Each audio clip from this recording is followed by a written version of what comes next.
Muhammad Dr. Nur Azmi bin Ghazali. Terima kasih Datuk Yang di-Pertua. Alang-alang mandi biar basah. Soalan nombor 1 memang sah soalan saya. Ya, sila Imam Menteri. Terima kasih Yang Berhormat Bagan Serai, Datuk Yang di-Pertua.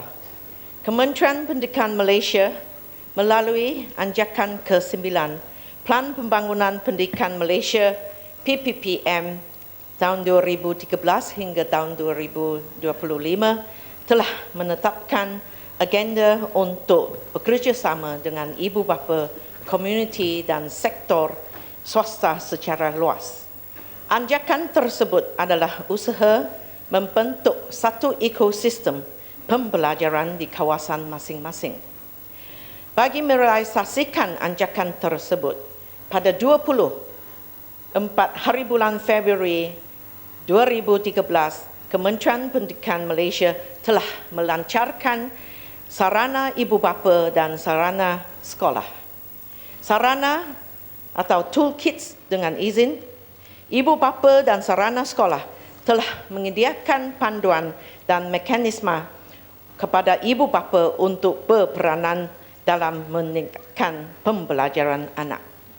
Sarana ini menyediakan instrumen bagi ibu bapa untuk menilai, mengetahui tahap penglibatan mereka dalam membantu meningkatkan pembelajaran murid.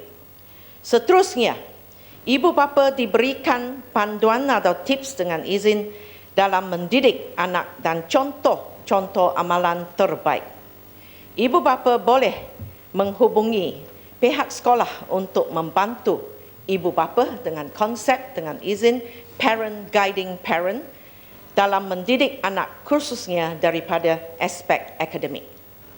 Kementerian Pendidikan Malaysia telah mewujudkan task force inisiatif penglibatan ibu bapa, komuniti dan swasta peringkat Kementerian Pendidikan Malaysia, Jabatan Pendidikan Negeri, Pejabat Pendidikan Daerah dan sekolah sebagai mekanisme untuk pihak sekolah, PIBG, komuniti dan swasta bertindak dalam anjakan ke-9 PPPM iaitu kerjasama ibu bapa, komuniti dan swasta secara meluas. Sehubungan itu, pihak PIBG diminta untuk bekerjasama dengan pihak sekolah supaya ibu bapa didedahkan tentang bagaimana untuk menggunakan, memanfaatkan sarana ibu bapa. PIBG perlu menganjurkan program bersama-sama ibu bapa untuk membolehkan ibu bapa sedar, faham, terima dan dapat menggunakan sarana bagi meningkatkan pembelajaran anak. Di bawah struktur PIBG sedia ada Biro Kumpulan Sokongan Ibu Bapa atau KSIB diwujudkan untuk membantu ibu bapa melalui perkongsian buah fikiran dan menangani setiap isu. KISP ialah saluran kerjasama dan komunikasi untuk merapatkan hubungan di antara ibu bapa, murid dan sekolah. Melalui KSIB, lebih banyak interaksi, kerjasama, pengkongsian dan pencambahan ilmu dapat berlaku. Selain itu, di bawah struktur PIBG juga wujudkan Biro Maklumat untuk dijadikan medan komunikasi penyebaran maklumat di antara pihak sekolah, ibu bapa dan masyarakat. Sekian, terima kasih. Yang Muhammad Bagan Serai. Terima kasih Datuk Yang di-Pertua. Terima kasih Datuk Menteri. Saya sedih juga hari ini baca surat khabar dengar berita pokok Sina kalah. Sabarlah pokok Sina, kerja kuat-kuat lagi. InsyaAllah. Tak payah respon Yang Muhammad. Dia kalah tapi main awal pasal nak lawan Ya, UMNO Mat. dengan BN. Buat lawan UMNO Tanya. dengan BN saya main awal. Sorry ya. Buat lawan UMNO dengan BN tak ada tolak ansur main awal. Ya, soalan Yang Muhammad. Tahniah kepada kerajaan yang telah berjaya menjayakan sistem pendidikan negara yang baik sehingga membawa Malaysia kepada negara berpendapatan menengah atas. Sejak sekian lama, sistem pendidikan sekolah kita adalah bersifat putrajaya ataupun federal centric dengan izin, iaitu kurikulum, perancangan, pengkaedahan, pengajaran, pembelajaran dibentuk oleh kementerian dan dibentuk dengan kemudiannya pejabat pelajaran negeri dan pejabat pelajaran daerah bertindak sebagai pelaksana yang membentuk keseragaman di kalangan pendidik. Saya amat tertarik dengan plan pembangunan pendidikan yang telah dibentangkan oleh Yang Amat Berhormat Kepala Perdana Menteri selaku Menteri Pendidikan, khususnya 11 inisiatif anjakan yang telah diumumkan. Termasuklah pemerkasaan pejabat pelajaran negeri dan pengetua dan guru-guru di peringkat sekolah. Soalan saya, bagaimanakah anjakan-anjakan ini dapat mencetuskan daya inovasi di dalam sistem pendidikan negara? Terima kasih. Terima kasih Yang Berhormat. Ada berkaitan dengan satu soalan yang berkaitan dengan inovasi dan memang sekiranya kita rujuk kepada plan pembangunan pendidikan, inovasi dan kreativiti diberi keutamaan. Dan untuk mencapai fokus atau keutamaan ini, memang sekarang banyak inisiatif sudah diambil di mana bukan hanya Kementerian Pendidikan Malaysia mewujudkan peluang untuk pelajar-pelajar melibatkan dalam program inovasi atau kreativiti, tetapi Kementerian Pendidikan Malaysia juga mewujudkan kolaborasi dengan agensi yang lain seperti The Star, Pizza Hut dan bank seperti Maybank Foundation dan SME Bank untuk mengadakan pertandingan untuk inovasi. Dan sekiranya kita rujuk atau membaca surat khabar, tiap-tiap kali apabila pertandingan inovasi diumumkan, memang kita boleh melihat kehebatan pelajar-pelajar dalam menjayakan dalam pertandingan ini. Dan selain daripada itu, kejayaan bukan hanya diperolehi di peringkat negara kita, tetapi di peringkat antarabangsa juga. Dan saya percaya bahawa apabila soalan yang dikemukakan yang berkaitan dengan inovasi, Yang Berhormat Timbalan Menteri kedua sudah memberi banyak contoh macam mana atau tentang kemenangan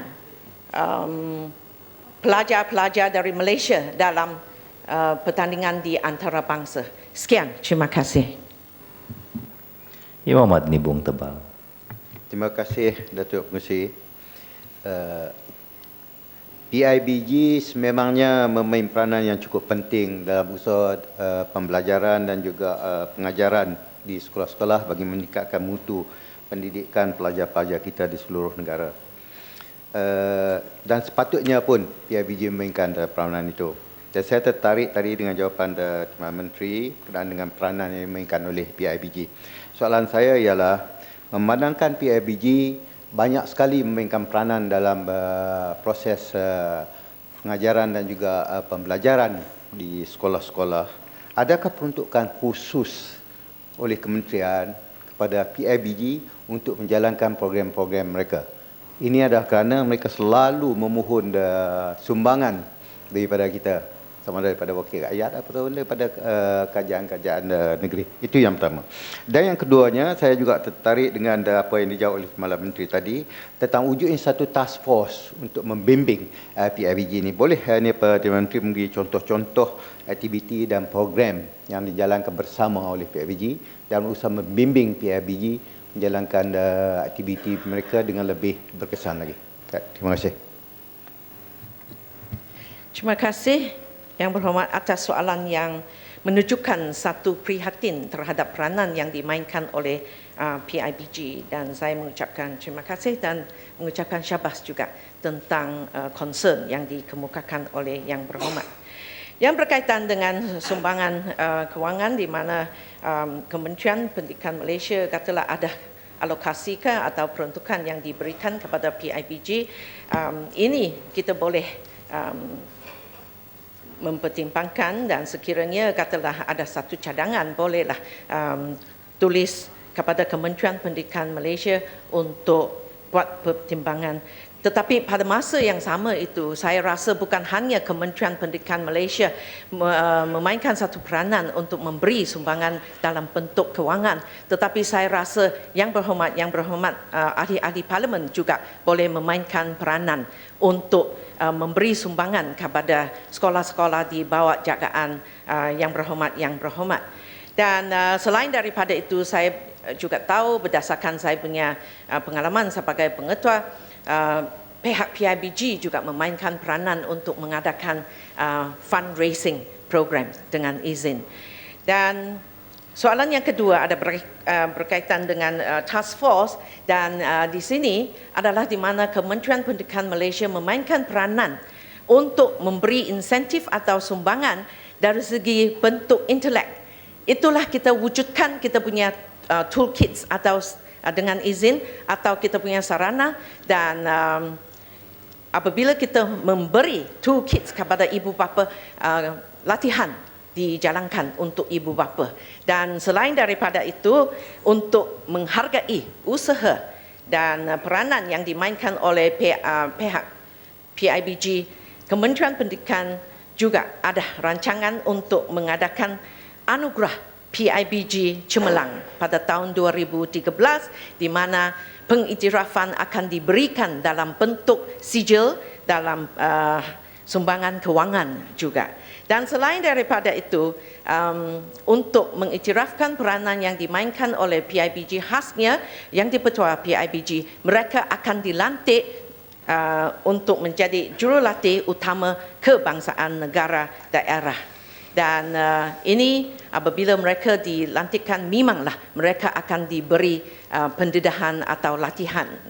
Jadi ini bermakna atau membawa satu implikasi yang begitu jelas bahawa peranan yang dimainkan oleh pihak PIBG diberi pengiktirafan dalam PPPM. Sekian, terima kasih. Sejemput Yang Berhormat Puan Siti Zaila binti Muhammad Yusof. Terima kasih Tuan Dipertua. Soalan saya pohon jawapan nombor 2. Ya, sila Yang Berhormat Menteri. Bismillahirrahmanirrahim. Datuk Yang Dipertua, terima kasih kepada soalan yang begitu prihatin kepada masalah mereka yang menghadapi banjir. Cuma saya tak pasti kemarin menang kalah, saya tak tahu nak ucap tahniah hari. Datuk Yang Bertuah, penggunaan sekolah sebagai pusat pemindahan ini sememangnya telah menjadi norma atau amalan biasa selaras dengan konsep National Blue Ocean Strategy NBOS yang mana memanfaatkan semua sarana awam secara guna sama. Jabatan Kebajikan Masyarakat JKM pada maklum balas mesyuarat Jawatankuasa Pengurusan Bencana Pusat yang telah diadakan pada 24 September 2013 yang lalu telah menyatakan bahawa daripada jumlah 4,969 buah pusat pemindahan yang telah didaftarkan, sebanyak 46% atau 2,331 pusat pemindahan adalah sekolah, manakala selebihnya adalah kompleks penghulu, Dewan Orang Ramai, pusat komuniti dan lain-lain.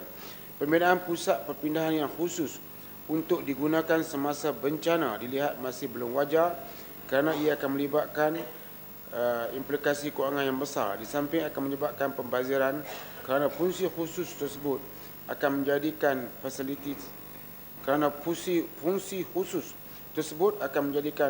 fasiliti tersebut terbiar semasa ketiadaan bencana. Projek pembinaan sekolah dalam rancangan Malaysia yang ke-10 ini, Jabatan Kerajaan Raya telah pakai plan standard di mana setiap sekolah baru akan turut dilengkapi dengan tempat mandi dan tandas yang mencukupi bagi menampung keperluan sebagai pusat pemindahan bencana. Pembinaan ini telah dilaksanakan di sekolah-sekolah di negeri Johor, Melaka, Perak dan Kedah dan akan diteruskan bagi pembinaan negeri di pembinaan di negeri yang lain. Dengan pendekatan ini diharapkan dapat memberikan sedikit keselesaan kepada mangsa bencana yang dipindahkan dan mengurangkan kesesakan bagi kemudahan di sekolah-sekolah yang dijadikan sebagai pusat perpindahan. Bagi maksud pengurusan sekolah pasca bencana juga telah dimasukkan ke dalam garis panduan menghadapi banjir yang telah disediakan oleh bahagian pengurusan sekolah harian Kementerian Pendidikan Malaysia. Di samping itu juga pengenalan Ops Payung melalui Perkeliling Bilangan 6 tahun 2008 mengenai persediaan menghadapi banjir yang mengancam perjalanan peperiksaan yang dikeluarkan oleh KPM telah mengarahkan semua pengarah Jabatan Pelajaran Negeri untuk menyediakan bilik peperiksaan alternatif yang selamat sekiranya sekolah yang dijadikan pusat peperiksaan terjejas akibat banjir. KPM akan turut bekerjasama rapat dengan Majlis Keselamatan Negara, Jabatan Perdana Menteri, MKN dan juga JPM dan JKM bagi memastikan calon dapat mengambil peperiksaan dalam keadaan selamat serta akan mengoperasikan bilik gerakan di lembaga peperiksaan bagi tujuan tersebut. Sekian, terima kasih. Yang Muhammad Rantau Panjang. Terima kasih Tuan dan terima kasih Yang Berhormat Menteri di atas jawapan. Sebagaimana yang telah dijawab oleh pihak kerajaan tadi bahawa hanya 46% pusat-pusat pemindahan yang menggunakan sekolah, selebihnya adalah menggunakan Dewan Orang Ramai, pusat komuniti dan sebagainya. Isunya ialah di sini apabila terutama dalam kawasan parlimen saya sendiri, hampir 30 pusat pengkalan hadapan untuk pemindahan banjir, melibatkan juga surau-surau kampung, melibatkan juga Dewan Orang Ramai yang sangat uzur dan tidak selamat untuk ditempatkan penghuni ataupun untuk perpindahan banjir. Jadi inilah yang saya harap supaya diberi perhatian oleh kerajaan. Jadi kalau kita tengok dalam senarai sekolah yang dibina untuk persiapan banjir hanya terletak di sebelah pantai di tempat lain, tidak di Pantai Timur, di Johor, Melaka, di Perak, Kedah, sebagaimana jawapan Menteri tadi. Soalannya di sini ialah kritikal apabila mangsa ini melibatkan ibu-ibu bersalin, anak kecil, pesakit kronik, warga emas. Sebab saya mengalami setiap tahun. Jadi kita melihat keadaan yang sangat uzur dengan keadaan mereka duduk di atas tempat yang sangat tak sesuai. Jadi itulah saya mencadangkan supaya diberi keutamaan tempat-tempat yang dimaksudkan oleh kerajaan ini di kawasan yang berisiko sangat tinggi banjir setiap tahun, dan kalau boleh ada penempatan khas untuk kaum wanita. Sebab apa yang ada sekarang ini dia bercampur lelaki dan perempuan dan sangat tidak selesa. Saya dapat makluman daripada mangsa-mangsa banjir. Begitu juga apa yang disebut oleh jawapan Menteri, satu lagi minta maaf berkaitan cadangan kerajaan membina pagar di tempatan Sungai Golu. Sedangkan keperluan utama adalah tempatan banjir untuk menyelesaikan mengurangkan risiko banjir. Dan ini menyebabkan pembaziran duit negara juga. Sepatutnya tempatan banjir didahulukan dengan sekaligus dia boleh menjadi serampang dua mata untuk menjaga keselamatan di sempadan. Minta penjelasan. Datuk Yang Dipertua, untuk pengetahuan Yang Berhormat, benda ini sebenarnya cukup mudah kita atasi sebab kita dah kena pasti masalah, lepas itu kita selesai masalah. Yang Berhormat, sejak daripada tahun 2008, ini sebab mungkin Yang Berhormat tidak rekod, saya beritahu kepada Yang Berhormat, bahawa 2008 kita pindahkan 2,183, pusat perpindahan kita ialah 20. Kemudian 2009 kita pindahkan 4,456, pusat perpindahan kita ialah 52. Kemudian 2010, 3,213, pusat pemindahan kita 29.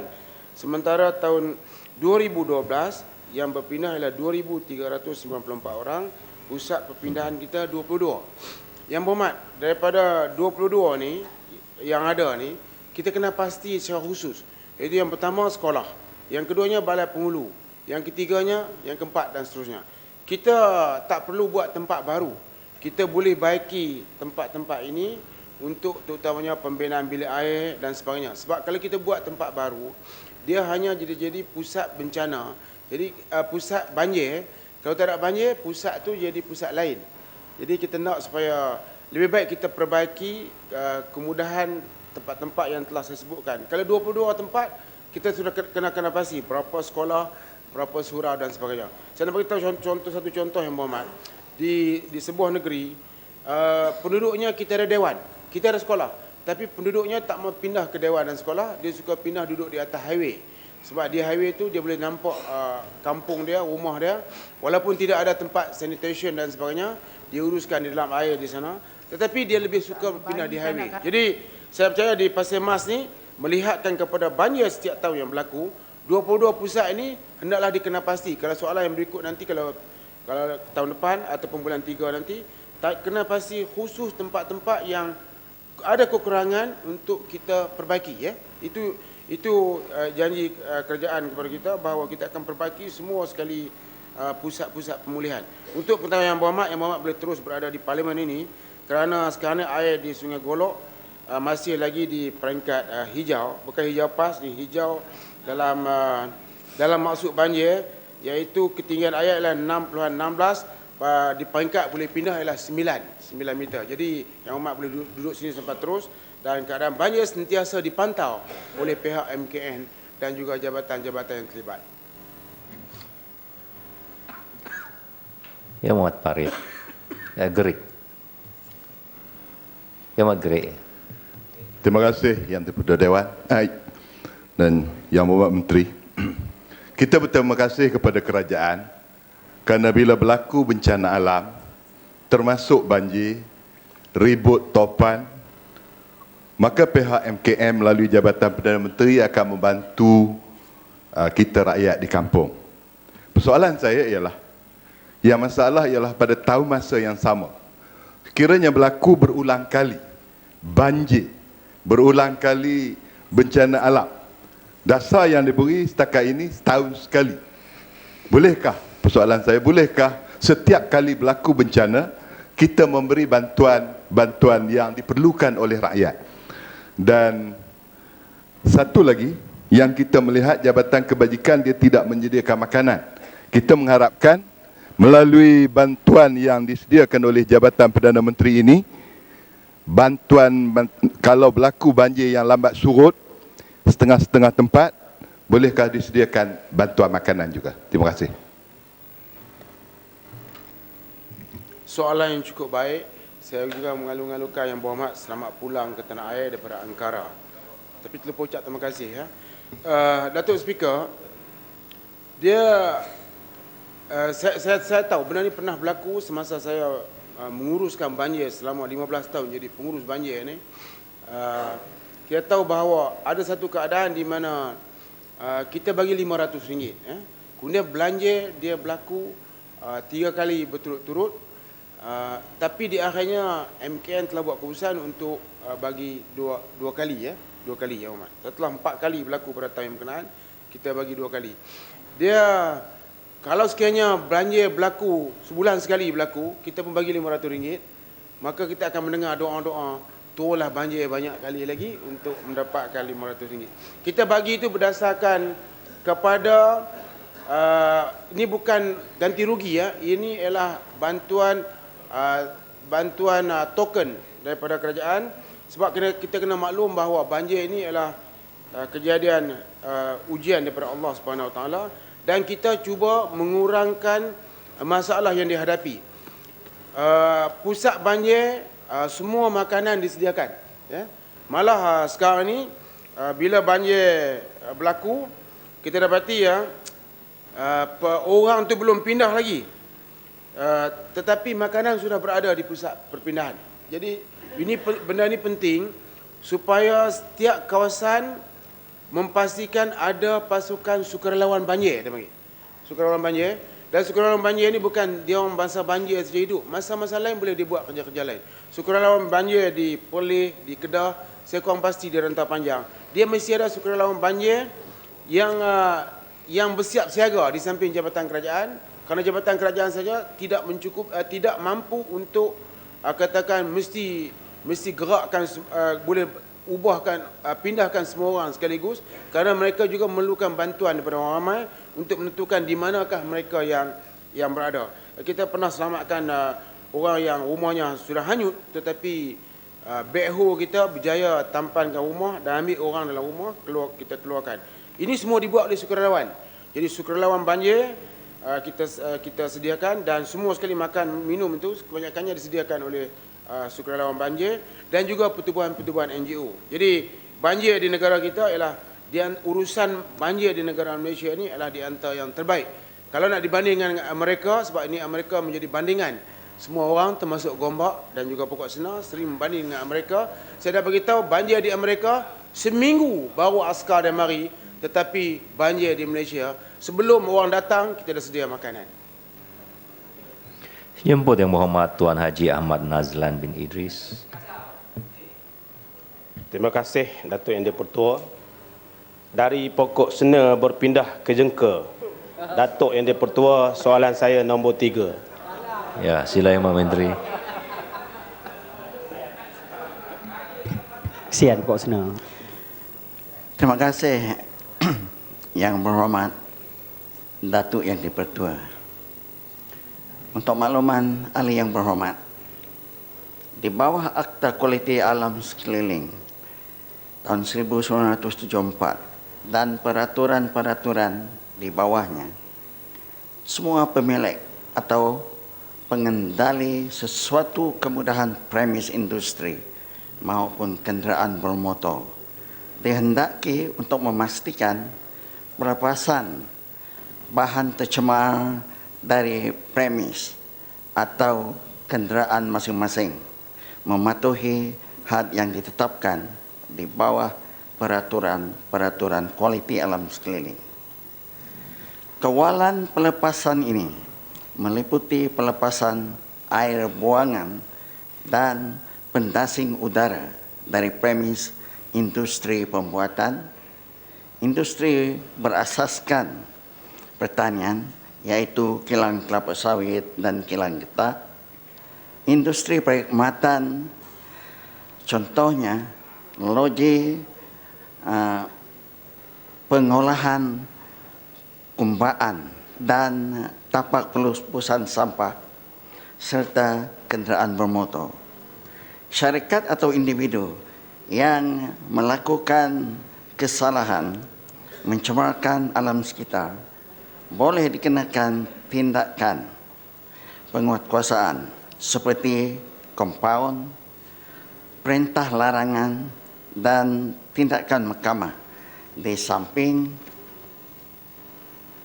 diberi notis supaya segera menggantikan pencemaran tersebut melalui penambahbaikan dan peningkatan kecekapan alat kawalan pencemaran di premis ataupun kenderaan masing-masing.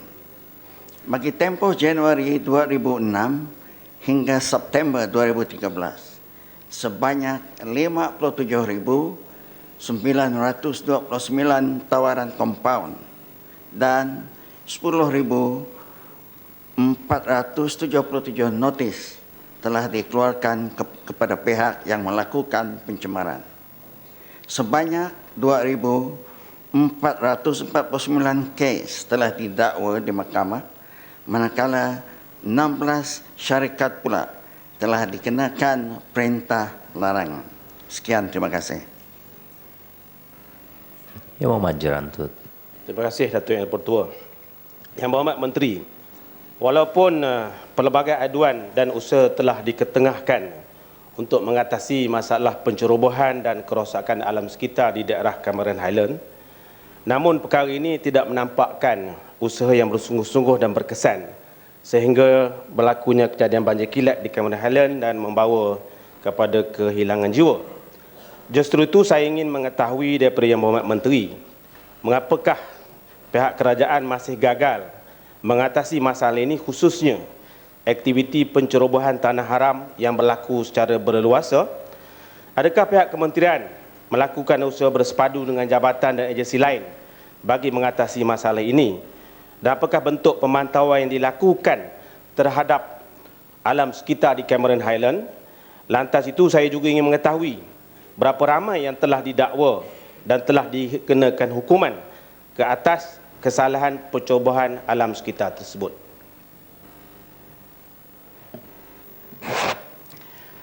Terima kasih Yang Berhormat Jerantut kerana menimbulkan masalah ini lagi di Cameron Highland. Yang pertamanya, Cameron Highland adalah tanah bukit. Apabila sesuatu kawasan itu sememangnya tanah bukit, maka sama ada pencerobohan haram ataupun membangunkan ladang ataupun kebun di tanah bukit, seharusnya mengikuti garis panduan alam sekitar. Kerana tanah berbukit, apabila saja kita membangunkan di lereng bukit, maka waktu hari hujan, aliran ataupun pengaliran tanah dengan air sama sekali masuk ke dalam sungai yang menyebabkan pencemaran sungai. Oleh itu, Kementerian Sumber Asli dan Alam Sekitar membuat penguatkuasaan bersepadu dengan pelbagai agensi negeri, terutamanya pihak berkuasa tempatan ataupun PBT, Jabatan Pengaliran dan Saliran Negeri dan pejabat tanah negeri. Selain daripada itu, pemantauan kualiti air juga dibuat dan diteruskan dengan melengkapan inventri puncak-puncak penyemaran di bawah bidang kuasa Jabatan Alam Sekitar dan di bawah bidang kuasa pihak-pihak lain yang berkenaan. Setakat ini, kementerian kita masih menunggu maklum balas daripada agensi-agensi kerajaan negeri yang berkaitan dengan dakwaan atau sama ada perlu didakwa ataupun tidak. Kerana tanah adalah tanggungjawab kerajaan negeri. Terima kasih Yang Berhormat. Yang Berhormat Kuala Terengganu. Terima kasih Tuan. Apakah laporan detail EIA diberi keutamaan dari aspek kelulusan projek-projek sensitif dan risiko tinggi, dan mengapakah, saya ingin penjelasan dari Menteri, Kementerian Alam Sekitar tidak mengeluarkan stop work order pada projek-projek atau syarikat yang tidak melengkapi laporan sebelum kerja dimulakan. Selalunya, EIA digunakan sebagai satu academic exercise sahaja dan hanya disiapkan apabila projek telah hampir siap atau selepas siap, di mana tidak banyak perubahan dapat dilakukan dan di mana banyak damage dengan izin akan berlaku di atas tidak mematuhi syarat-syarat tertentu. Saya rasa ini merupakan satu keperluan yang penting dan saya ingin mengetahui kenapa jarang sekali kita dengar dalam projek-projek sensitif utamanya tidak ada stop work order walaupun kerajaan ada hak untuk mengeluarkannya. Terima kasih. Terima kasih Yang Berhormat daripada Kuala Terengganu kena menyentuh tentang EIA ataupun detail EIA. Yang penting untuk EIA ataupun Environmental Impact Assessment dengan izin adalah untuk mengenal pasti apakah kerosakan yang boleh berlaku apabila projek-projek pembangunan, lebih-lebih lagi di kawasan-kawasan yang sensitif. Apakah kerosakan nanti yang boleh berlaku? Oleh itu, perintah EIA sememangnya membuat garis panduan supaya EIA dibuat dan siapa pemaju yang tidak mematuhi syarat-syarat EIA yang sudah pun diluluskan, stop work order seharusnya diberi kepada mereka supaya mereka tidak boleh meneruskan projek sehinggalah masalah alam sekitar itu diperbaiki ataupun ditangani. Ini amatlah penting sebab EIA walaupun ianya sebagai planning tool dengan izin, seharusnya pemaju projek tidak boleh melaksanakan projek terdahulu sebelum EIA diluluskan. Oleh itu, satu sistem yang rapi perlu juga diwujudkan supaya apabila EIA belum diluluskan, pelaksanaan projek tidak boleh diteruskan. Tetapi kenapa seharusnya nanti dulu saya habiskan ini dulu. Tetapi yang penting adalah kesinambungan di antara agensi. Siapakah agensi yang meluluskan projek? Pihak Jabatan Alam Sekitar hanya boleh tahu bahawa ada projek besar di situ di sana apabila membuat pemantauan dan tidak diberi notis bahawa ada satu projek pembangunan. Kerana kebanyakan projek pembangunan di dalam negeri adalah tanggungjawab kerajaan negeri juga. Jadi inilah permasalahan yang saya lihat di dalam EIA. Dengan permasalahan seperti ini, saya dulu semasa saya bertugas dengan kerajaan negeri Sarawak, saya tukar. Banyak yang saya ubah suai, banyak yang saya pindah tentang langkah-langkah bagaimana untuk melaksanakan projek dan menjalankan EIA yang berhormat. Terima kasih. Terima kasih. Tak boleh, Yang Berhormat. Tak puas hati pun tak boleh bangun pada peringkat ni. Satu lagi soalan yang tu. Cukup dah, Yang Berhormat. Yang Berhormat beruas tidak berada di Dewan pada ketika ini untuk soalan nombor 4. Seterusnya saya jemput Yang Berhormat Datuk Sepawi bin Ahmad Wasali.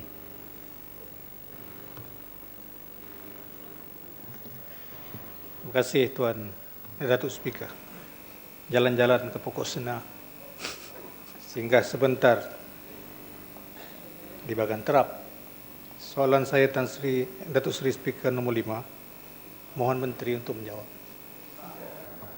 Ya, Asyik-asyik pokok sena kena apa-apakah? Sila Yang Menteri, selamat kembali ke Parlimen Yang Berhormat. Terima kasih Datuk Yang di-Pertua. Saya ucapkan terima kasih kepada Yang Berhormat daripada Sepitang di atas persoalan yang telah pun dibangkitkan. Dan untuk makluman Yang Berhormat daripada kawasan Sepitang, Jabatan Bomba dan juga Penyelamat Malaysia bagi negeri Sabah telah pun menjalankan kajian hazard dan risk analysis dengan izin bagi menilai risiko dan juga bahaya-bahaya yang diakibatkan oleh industri seperti mana yang dinyatakan oleh Yang Berhormat. Dan hasil daripada kajian yang telah pun dilaksanakan, terutama untuk melihat kepada risiko dan bahaya yang diakibatkan oleh industri bahan kimia berbahaya dan gas, maka satu pasukan khas hazmat telah pun ditubuhkan dan ditempatkan di Balai Bomba dan Penyelamat Kota Kinabalu. Dan selain daripada itu Yang Berhormat, pasukan hazmat ini juga mempunyai kepakaran dan keupayaan untuk menangani sebarang insiden yang melibatkan bahan kimia yang berbahaya, termasuklah bahan radioaktif dan bahan biologi. Dan setiap pegawai hazmat juga telah dilatih ke tahap hazmat technical level dengan izin berdasarkan kepada piawaian National Fire Protection Association 472 dengan izin, iaitu Standard for Professional Competence of Responders to Hazardous Material Incidents dengan izin. Dan pasukan ini juga dilengkapkan dengan jentera-jentera khas yang direka bentuk bagi menangani masalah yang tersebut.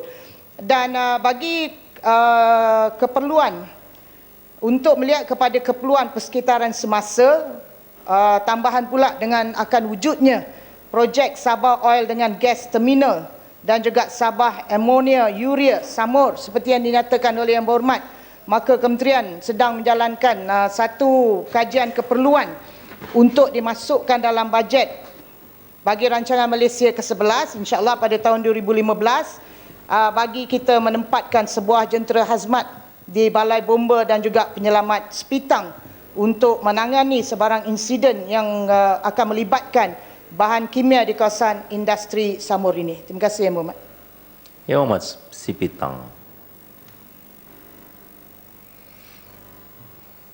Terima kasih Datuk Speaker dan terima kasih kepada Timbalan Menteri.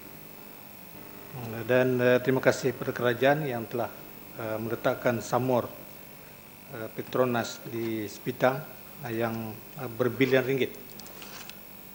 Dan Sepitang ini mempunyai taman industri minyak, Sepitang Oil and Gas Industrial Park. Dan kita mendapat maklumat akan ada lagi projek-projek berterusan Petronas yang berasaskan amonia. Sebab itu kita bertanya tentang kesiapsiagaan yang dilakukan oleh Kementerian Pertanian melalui Bomba. Kerana kalau kita lihat Bomba ini kadang-kadang lambat untuk yang seperti biasa. Tapi ini satu projek yang besar impaknya sekiranya berlaku kebakaran. apakah langkah kesiapsiagaan untuk menghadapi kemungkinan kejadian hazmat di Sepitang ini?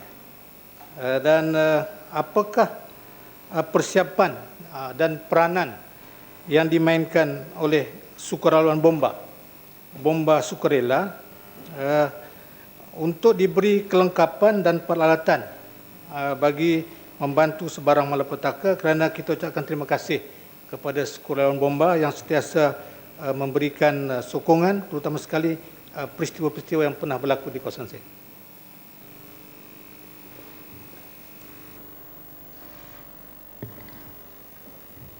Terima kasih Yang Berhormat.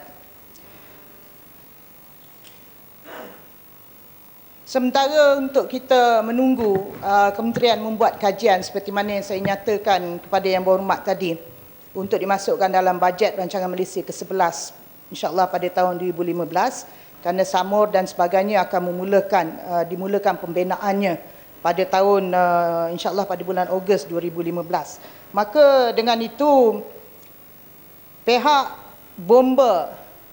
Jabatan Bomba dan Penyelamat Malaysia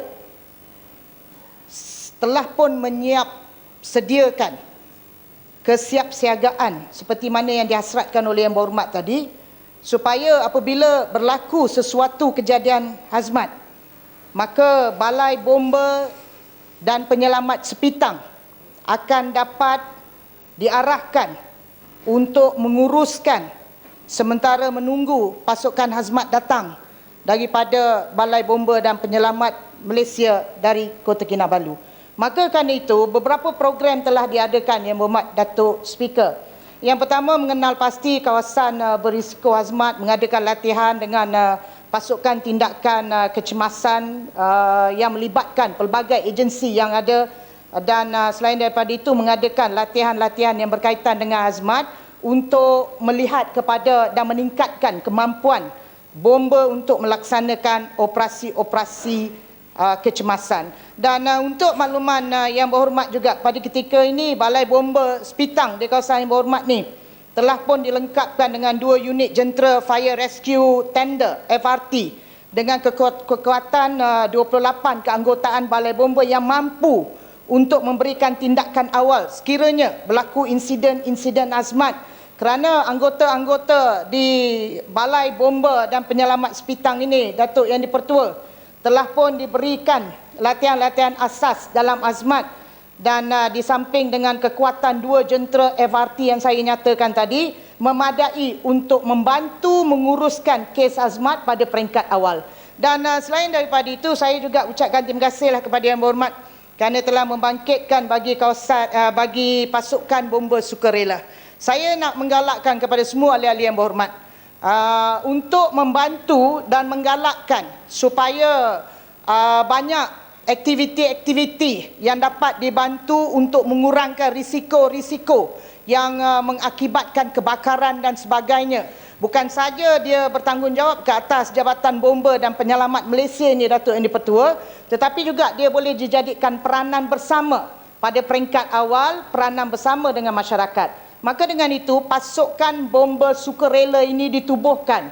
Dan bagi kawasan Sepitang, kita ada 1 pasukan bomba sukarela, dan saya mengharapkan dengan tertubuhnya pasukan bomba sukarela ni, dia akan berkemampuan untuk melibatkan penyertaan daripada masyarakat tempatan, dan harapan Yang Berhormat tadi supaya kelengkapan dan peralatan akan dapat dibekalkan. Apabila ditubuhkan aja pasukan bomba sukarela ni, kita akan lengkapkan dengan peralatan dan juga kemudahan-kemudahan yang diperlukan seperti uniform yang biasa yang digunakan dan sebagainya, ya, untuk menyatakan bahawa penubuhan pasukan bomba sukarela itu ada dan peranan itu dapat dilaksanakan secara bersama.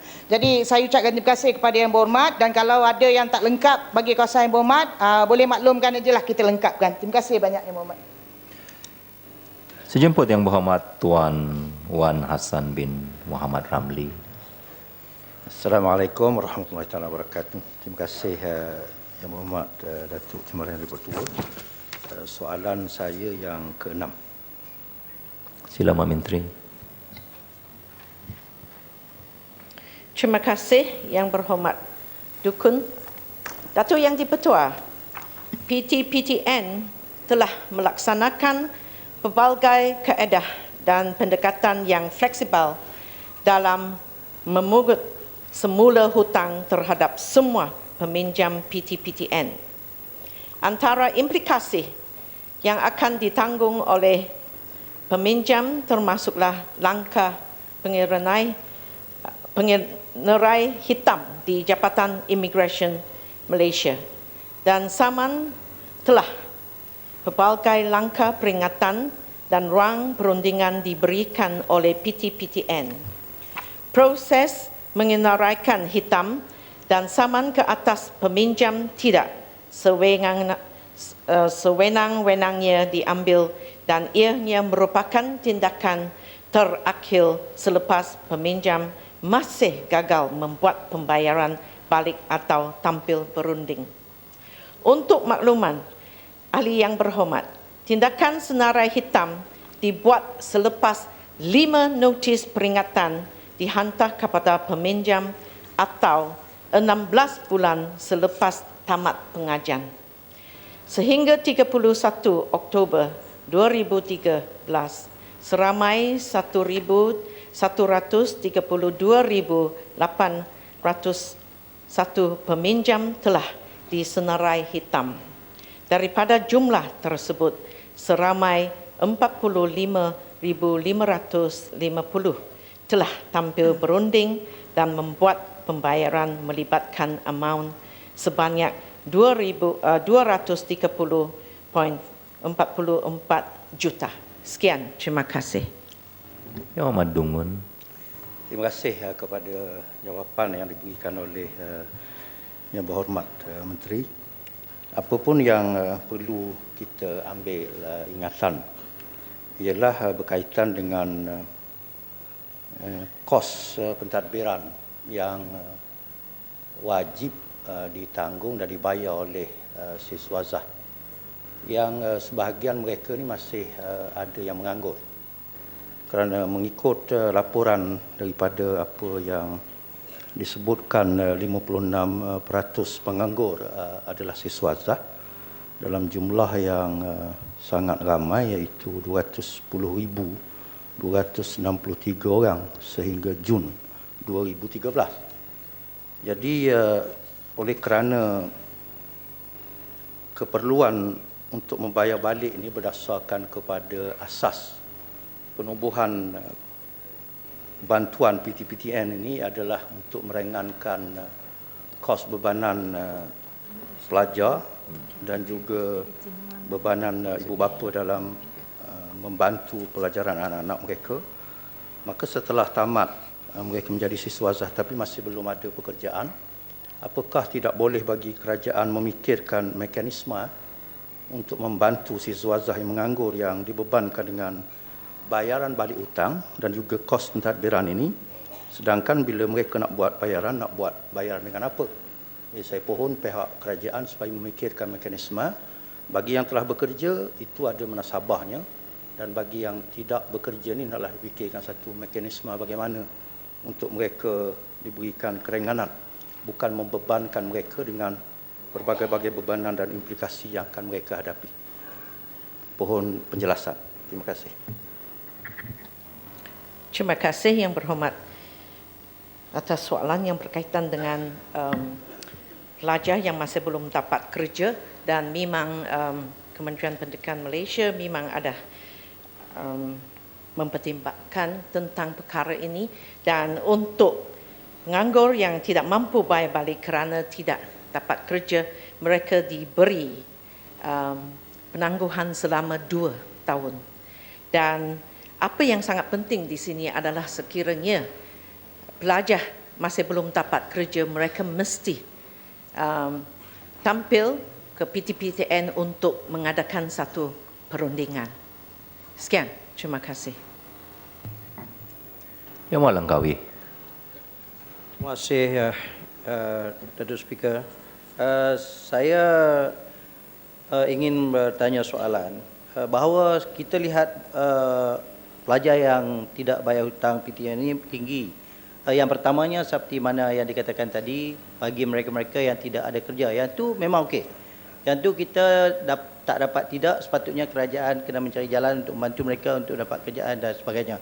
Tapi yang sebahagian daripada mereka ini yang dah dapat kerja tetapi tidak mahu bayar PTPTN ini. Soalan saya, apakah boleh kerajaan mengadakan undang-undang untuk menolak ataupun didak daripada gaji mereka di tempat-tempat mereka bekerja demi untuk menyelesaikan masalah hutang PTN supaya pelajar-pelajar yang lain selepas itu dapat menggunakan peluang kewangan ini. Terima kasih atas satu soalan yang berkaitan dengan integriti.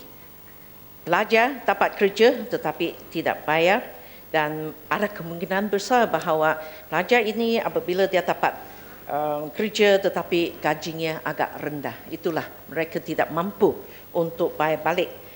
So apa yang PTPTN akan buat adalah di mana seperti yang saya bagi tahu tadi bahawa kalau mereka tidak bayar balik dan apabila PTPTN atau kerajaan sudah kesan bahawa mereka sudah kerja melalui dapatan dari JPA dan Immigration Department atau Jabatan Immigration, jadi PTPTN akan menghantar notis peringatan dalam jangka masa 2 bulan, dan sekiranya pihak yang menerima notis peringatan itu tidak bertindak, ini bermakna notis peringatan pertama akan dikeluarkan, yang kedua akan dikeluarkan dalam tempoh masa 2 bulan, dan notis peringkat yang akhir akan dikeluarkan kalau tidak masih dapat tindakan atau pelajar tidak berunding atau tampil di PTPTN Letter of Demand dengan izin atau LOD atau senarai hitam immigration akan dikeluarkan. Dan saman akan dikeluarkan juga dalam jangka masa 6 bulan. Jadi inilah tindakan yang akan diambil oleh pihak PTPTN. Dan sekiranya yang berhormat nak information selanjutnya, bolehlah dapat buku ini yang diedarkan oleh PTPTN atau boleh masuk website www.ptptn.gov.my dan semua information yang berkaitan dengan pelaksanaan PTPTN diadakan dalam buku ini. Sekian, terima kasih. Sejemput Yang Hormat Tuan Haji Zainuddin bin Ismail. Terima kasih Datuk Speaker. Musim hujan orang panggil musim tengkujuh. Soalan saya nombor 7. Tak ada pokok sena dah ya. Ya, silakan Pak Menteri.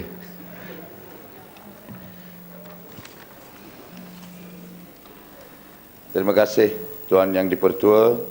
Untuk maklumat ahli yang berhormat, sehingga 25 November 2013, seramai 102,529 orang belia telah mendaftar sebagai pemilih ahli Parlimen Belia Malaysia ataupun dikenali sebagai PBM.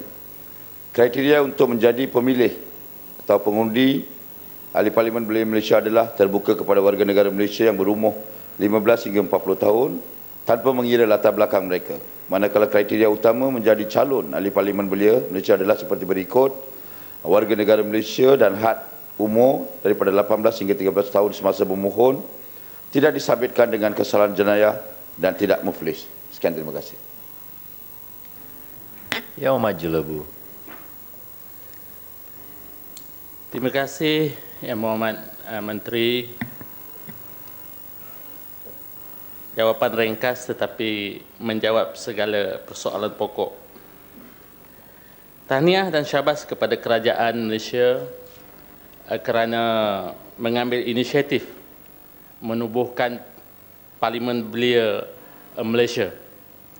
Penubuhan ini tentunya dibuat bukan tergesa-gesa, difahamkan setelah mengambil kira dan membuat kajian terhadap 33 model di seluruh negara, di seluruh dunia, dan akhirnya model-model itu menjadi susunan kepada Parlimen Belia Malaysia kita. Jadi tentunya dia terbaik untuk memberi pendedahan kepada para belia tentang amalan dan sistem demokrasi bagi kepimpinan muda ini.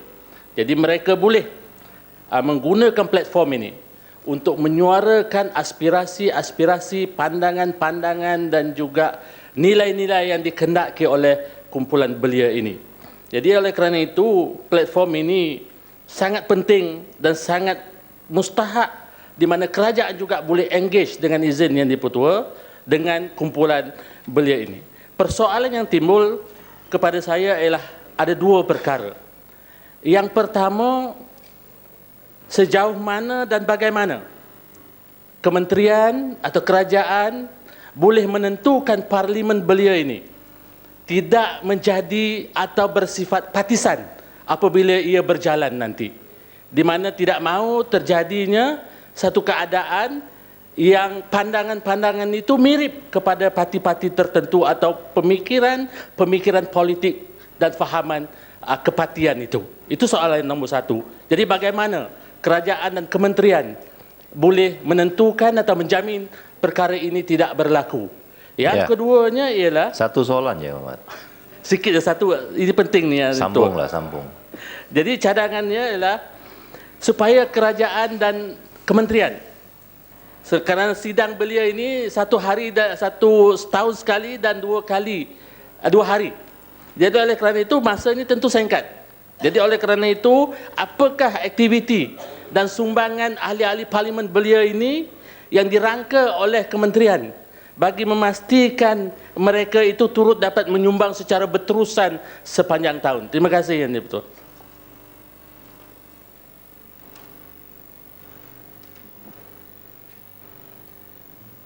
Terima kasih Tuan Yang di-Pertua. Kementerian Belia dan Sukan dan kerajaan telah mengkaji konsep Parlimen Belia Malaysia yang telah diamalkan di 33 negara di seluruh dunia dan mengambil konsep yang diamalkan oleh daripada negara Australia, di mana satu saluran komunikasi di antara generasi muda dan kerajaan.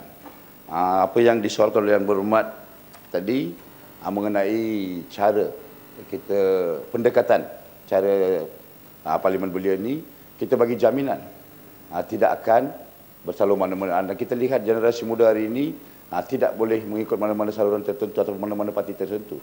Mereka generasi muda hari ini suka konsep terbuka dan idea-idea baru untuk mengamalkan negara ini. Dan dari segi Parlimen Belia Malaysia merupakan satu platform untuk belia menyuarakan idea dan pandangan berkaitan isu-isu semasa ke arah membantu mempertingkatkan lagi usaha-usaha pembangunan negara.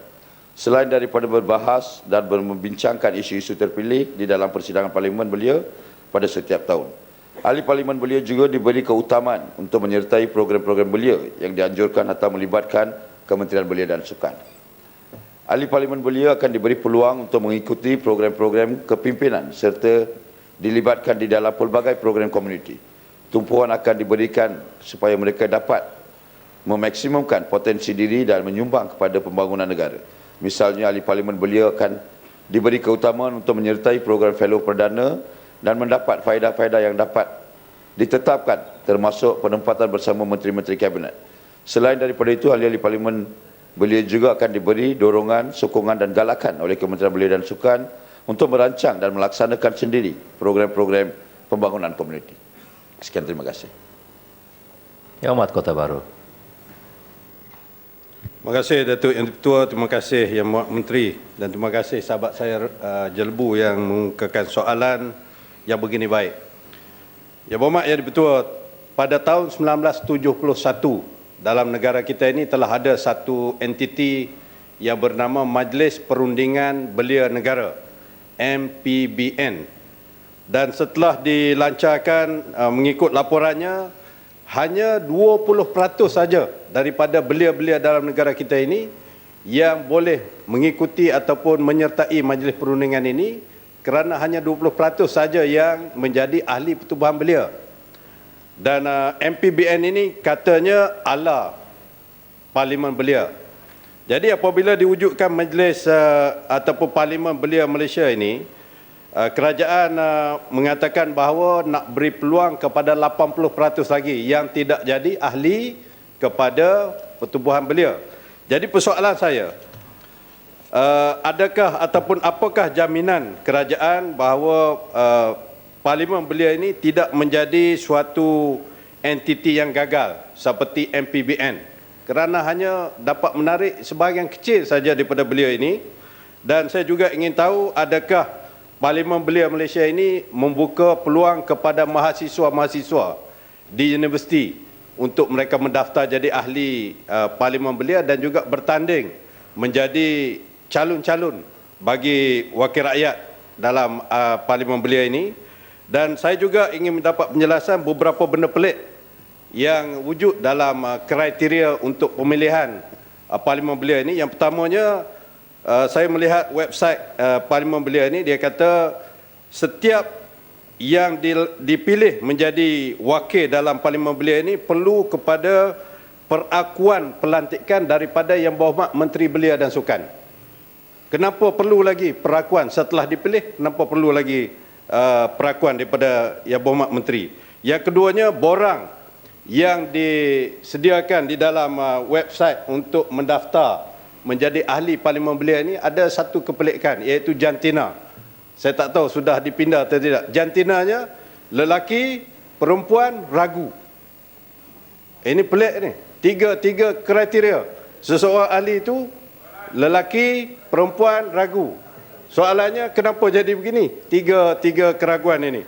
Dan kita harap Parlimen Belia ini tidak menjadi parlimen seperti yang dikendalikan oleh Pak Cik Jamal satu masa dululah. Saya minta penjelasan. Terima kasih. Terima kasih Tuan Yang Di-Pertua. Seperti mana saya sedia maklumkan di Dewan Yang Mulia ini, kita tetapkan kriteria berdasarkan kepada warga negara Malaysia dan had umur 18 daripada 30. Tetapi tidak mengira ideologi politik ataupun pendirian mereka sebagai mahasiswa atau tidak. Asalkan mereka di bawah kriteria warga negara yang had umur 18 hingga 30. Dari segi jantina, perempuan, lelaki atau ragu, biasa saya balik saya tidak pasti. Dan apa yang seperti saya sebut tadi, tujuan utama Kementerian Belia dan Sukan dan kerajaan adalah untuk melahirkan modal insan yang berkualiti boleh menyumbang untuk pembangunan negara.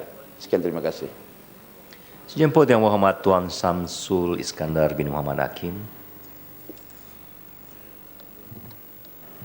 Bismillahirrahmanirrahim. Assalamualaikum warahmatullahi wabarakatuh. Datuk Yang Di-Pertua, pejuang sejati tidak perlu jawatan. Soalan saya nombor 8. Terima kasih. Ya.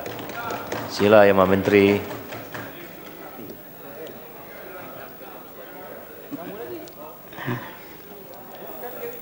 Tuan Yang Di-Pertua, untuk makluman ahli Yang Berhormat Bukit Katil, draft rang undang-undang akses kepada sumber biologi dan perkongsian faedah ataupun access to biological resources and benefit sharing telah dirangka oleh Kementerian Sumber Asli dan Alam Sekitar, bertujuan mewujudkan kerangka undang-undang yang akan mengawasi aktiviti ABS bagi memastikan perkongsian faedah yang adil dan saksama hasil daripada penggunaan sumber biologi.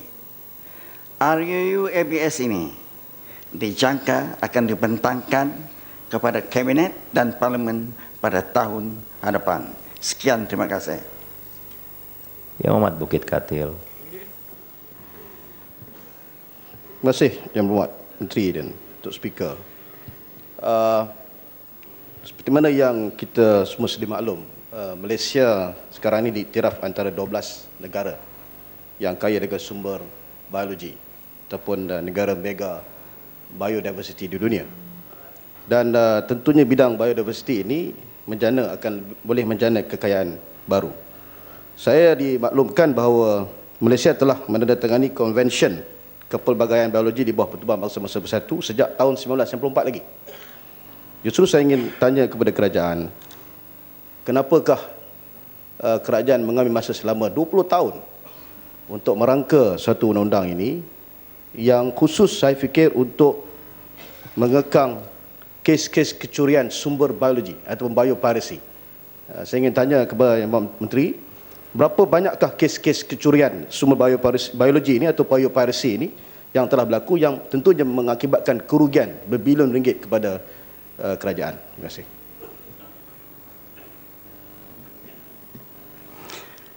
Terima kasih Yang Berhormat Bukit Katil atas pertanyaan ini. Pertanyaan ini seharusnya dijawab pada tahun 2001 apabila saya duduk di sana lagi berbahas perkara yang sama. Saya itu Bukit Katil tak masuk parlimen lagi, Ahmad. Perkara yang sama. Untuk makluman Yang Berhormat Bukit Katil, saya adalah salah seorang daripada delegasi Malaysia yang membuat negotiation di dalam Earth Summit dulu pada tahun 1992. Dan Convention on Biological Diversity, inilah di mana saya terlibat. Sehinggalah saya bergaduh dengan delegasi daripada Amerika Syarikat, delegasi daripada Kanada, delegasi daripada Australia. Hanya Brazil yang bantu saya. Kita keluar, tapi 10 minit masuk balik sebab sudah setuju. Sudah setuju dengan inilah. Artikel 10 dan 11 adalah untuk akses dan equitable benefits untuk biological resources. Memang benar Yang Berhormat bahawa kita adalah negara yang diiktiraf sebagai negara nombor 12 di dalam mega biodiversity ini. Kita banyak pelbagai spesies biodiversity yang perlu digunakan pakai. Setakat ini oleh kerana perundangan ini belum wujud, kita pun tidak tahu sama ada mereka mencuri ataupun tidak. Tapi saya boleh memang boleh menjadi saksi bahawa ada di kalangan mereka lebih-lebih lagi saintis daripada luar negara mencuri bahan-bahan tumbuh-tumbuhan daripada hutan kita dan bawa keluar. Lepas itu apabila mereka dah buat screening dan ditemui bahawa ada bahan-bahan kimia yang paling bagus untuk ubat-ubatan, kita tidak dapat manfaat daripada mereka. Oleh itu, undang-undang ini adalah penting. Tetapi di Sarawak Yang Berhormat, saya sendiri yang draft rang undang-undang ini pada tahun 1997. Di Sarawak sudah wujud, di Sabah sudah wujud. Cuma di sini lagi belum wujud. Jadi terima kasih sekali lagi saya mengucapkan kepada Yang Berhormat kerana menimbulkan persoalan ini. Jemput, cukup lah, Ahmad. Sejemput Yang Berhormat Datuk Henry Som Agung.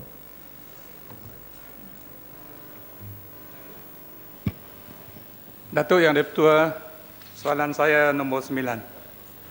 Tiada pantun. Terus kepada soalan. Ya, silakan Pak Menteri. Terima kasih Datuk Yang Dipertua dan terima kasih Yang Berhormat Lawas. Memang di Malaysia ini sebenarnya petani-petani kira sangat bernasib baik. Kerajaan bagi berbagai-bagai subsidi untuk membantu para petani sekalian bagi meningkatkan hasil dan juga pendapatan mereka. Tidak kedapatan di dalam banyak negara di seluruh dunia di mana petani-petani kita mendapat sokongan dan bantuan daripada kerajaan. Bagaimanapun sebagai menjawab soalan Yang Berhormat, apakah langkah-langkah panjang dan kepanjang untuk kita membantu para petani supaya pendapatan mereka dan juga ekonomi negara dapat dipertingkatkan, tidak bergantung kepada hanya subsidi yang banyak bergantung kepada kedudukan kewangan negara. Untuk makluman Yang Berhormat, Kementerian Pertanian dan Industri Asas Tani telah melaksanakan berbagai langkah bagi meningkatkan hasil produk pertanian yang sekaligus dapat meningkatkan ekonomi golongan sasar untuk jangka masa panjang dengan penggunaan dan penggubalan dasar agromakanan negara bagi tempoh 2011 hingga 2020. Objektif utama DAN adalah bagi menjamin bekalan makanan yang mencukupi dan selamat dimakan, menjadikan industri agromakanan sebagai industri yang berdaya saing dan mampan serta meningkatkan tahap pendapatan usahawan tani. Beberapa fokus yang diberikan ialah satunya ialah meningkatkan pengeluaran makanan melalui projek berimpak besar seperti tanaman kekal pengeluaran makanan TKPM, zon industri aquaculture, pusat feedlot, ladang kontrak dan pembangunan usahawan asas tani serta entry point project di bawah NKEA pertanian. Kedua, mengenal pasti dan membangunkan sumber pertumbuhan baru seperti sayuran, buah-buahan dan sebagainya. Saya pendekkan pasal rakan saya nak bagi peluang apa ini, dia nak menjawab soalan. Yang mana tu? Soalan 11 ya, Mat? Ya? Yang soalan nombor 10? Nombor 10. Okey. Yang berhormat daripada apa? Pontian, dia nak menjawab soalan. Jadi saya pendekkan saja. Kemudian yang ketiga, membangunkan 4 kawasan pembangunan pertanian seperti AIDA, Sepadu, AIDA, iaitu di Pekan, Rumpin, Pahang, Batang Lupa dan Kota Belud. Selain daripada itu, kita menggalakkan penyertaan dan pelaburan daripada pihak swasta, jangan bergantung pada kerajaan sahaja. Kerana seterusnya kita juga membangunkan dan memberi penumpuan penyelidikan, research and development.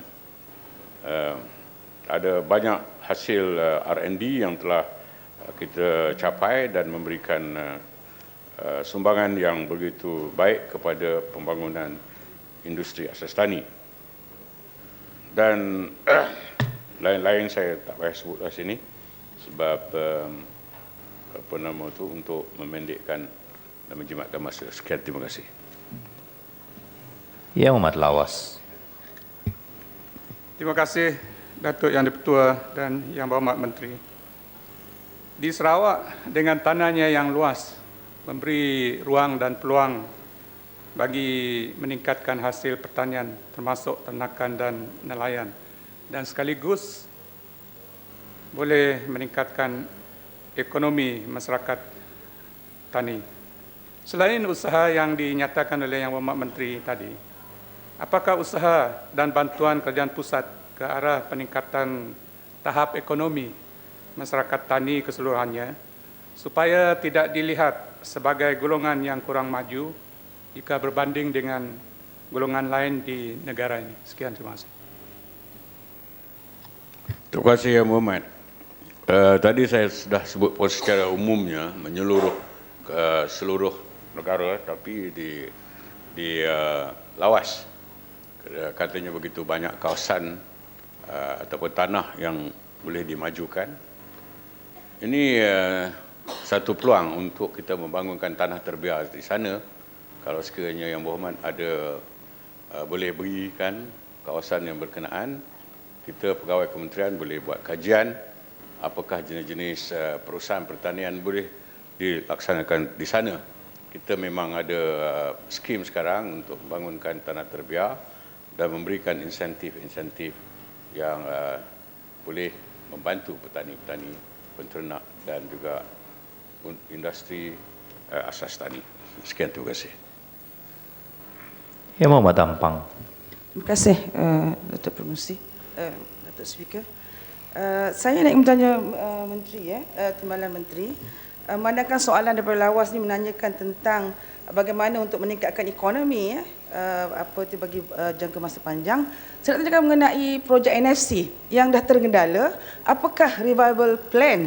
Kerana dalam projek ini satu daripada objektifnya adalah untuk membangunkan satellite farmers yang mana akan membantu penternak di kawasan-kawasan pendalaman dan akan membantu dari segi food security ataupun beef production dalam negara kita.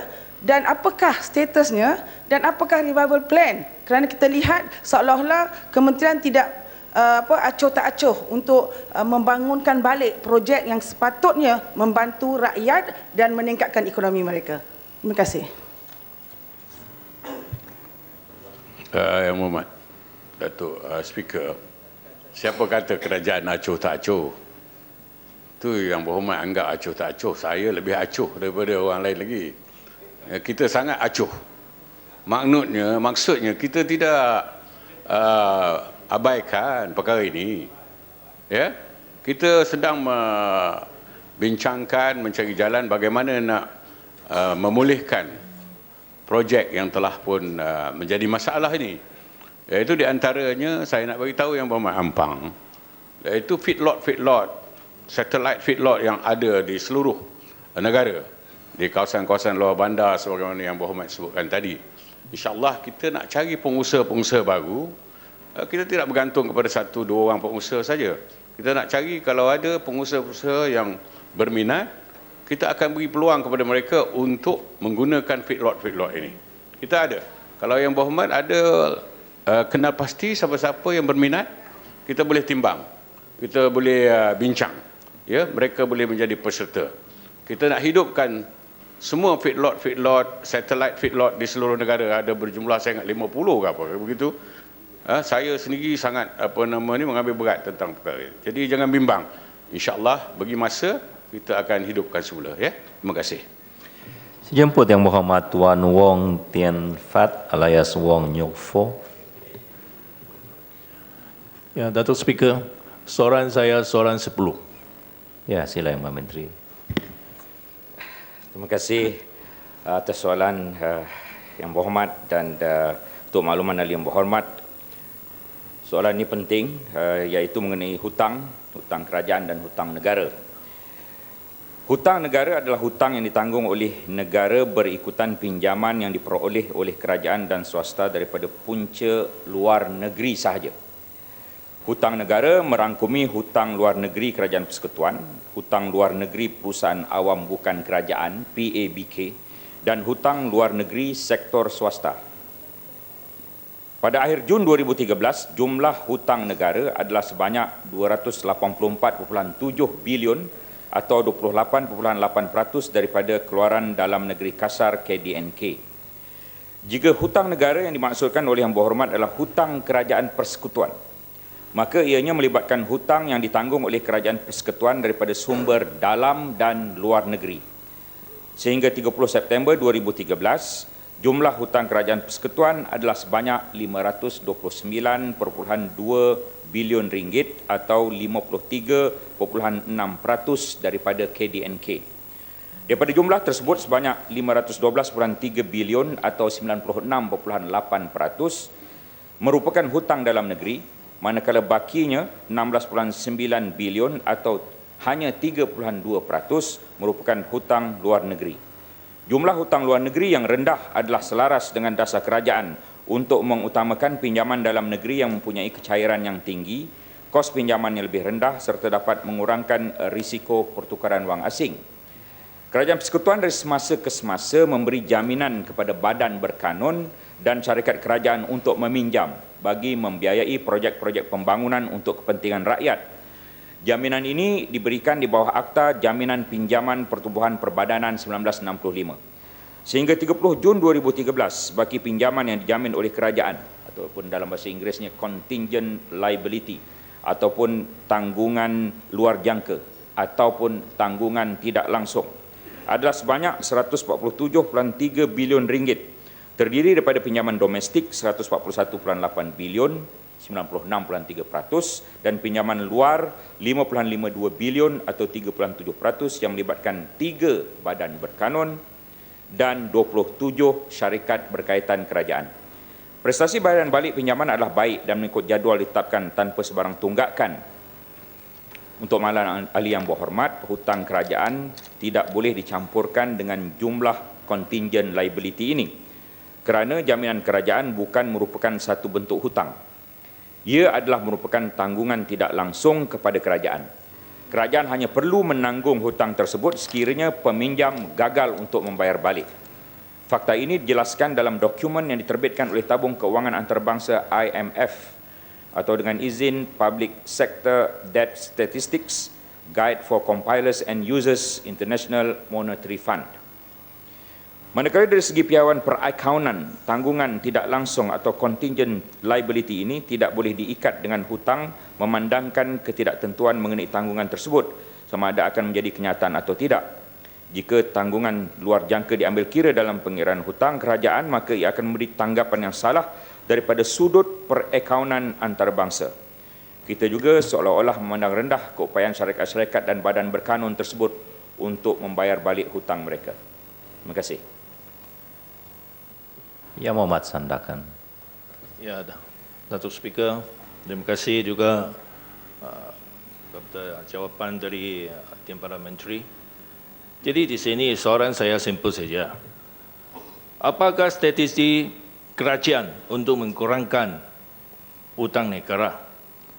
Ini pun termasuk kita pun tahu kerajaan sudah mengambil langkah-langkah mengurang subsidi lah kepada ini komoditi lah seperti minyak, gula dan sebagainya.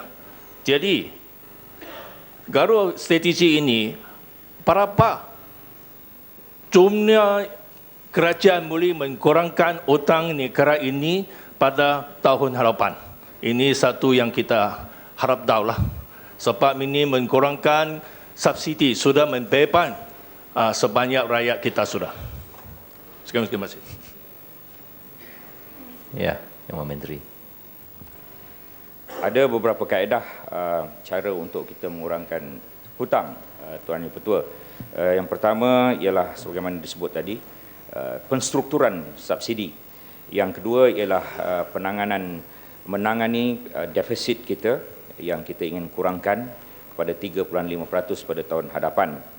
Dan yang ketiga, kita ada jawatan kuasa fiskal yang sentiasa bermesyuarat dan memastikan hutang kita ini berada dalam paras yang terkawal. Saya dah sebut tadi 53.6% daripada KDNK. Sebenarnya pada satu pandangan mungkin ia tinggi, tetapi pada sudut yang lain saya ingin mengkongsikan di sini bahawa Amerika Syarikat tahun 2013 dia 71.9% pada KDNK, Austria 75.6% KDNK, Brazil 59.2% hutang kerajaan Brazil daripada KDNK, Greece 176% daripada KDNK, Ireland 124.3% daripada KDNK, Itali 133.2% daripada KDNK, Jepun 226.1% amat tinggi, Jerman 79.9%, Perancis 93.8%, Portugal 127.8%, Singapura negara jiran 112% daripada KDNK, Spanyol 91.6% daripada KDNK, United Kingdom 91%, kita 53.6% dan 55% itu ialah self-imposed ceiling yang kita sendiri meletakkan 55% itu, ya. Jadi dia masih dalam keadaan terkawal. Ya Muhammad. Kejap. Kolong Asa. Terima kasih Tuan Yang Pertua. Saya ingin mohon bertanya bahawa selain daripada GST yang dapat mengurangkan beban hutang negara, apakah perkara-perkara utama yang lain yang membebankan negara seperti import kita yang tinggi, dan apakah langkah-langkah kerajaan untuk mengurangkan kesan-kesan yang boleh membebankan hutang negara ini? Terima kasih. Sekali lagi saya ingin maklumkan kepada ahli-ahli yang berhormat bahawa hutang ini terkawal.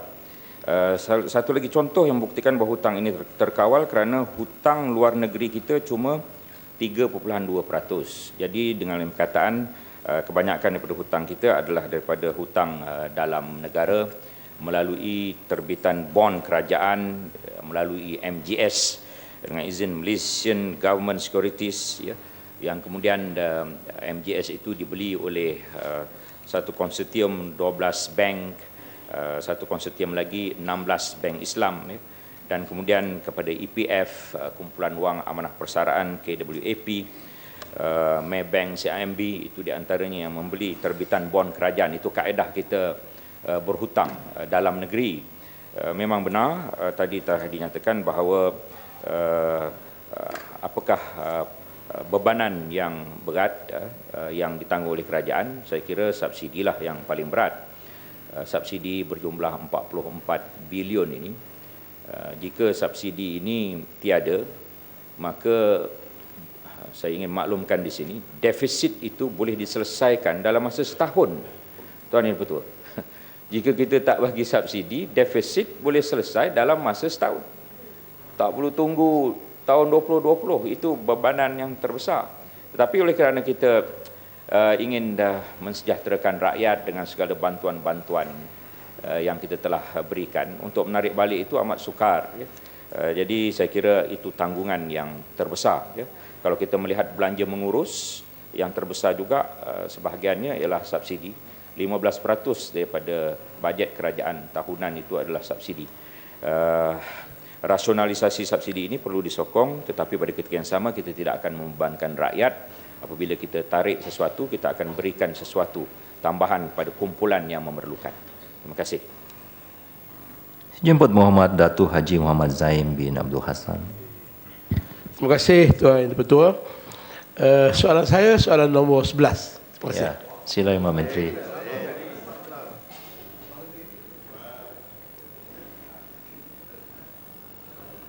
Saya dua minggu yang tua datang, penyoal tak datang. Tak tahulah nasib saya mungkin. Terima kasih Datuk Yang Dipertua. Sebenarnya istilah bukan speaker yang mana. Tak ditahu perlembagaan dan tak ditahu oleh peraturan, iaitu istilah sebenar ialah Yang Dipertua. Bukan Ya. speaker. Ya, tak sebut timbalan kan, Iman? Terima kasih Datuk Yang Dipertua. Terima kasih Yang Berhormat. Kita mempunyai 12 pusat tahanan. Dan kita lagi mempunyai kapasiti yang masih kosong 1,271. Yang penuh sekarang ialah Tanah Merah, Ajil, Macap Embu, KLIA, Lengkap dan Juru.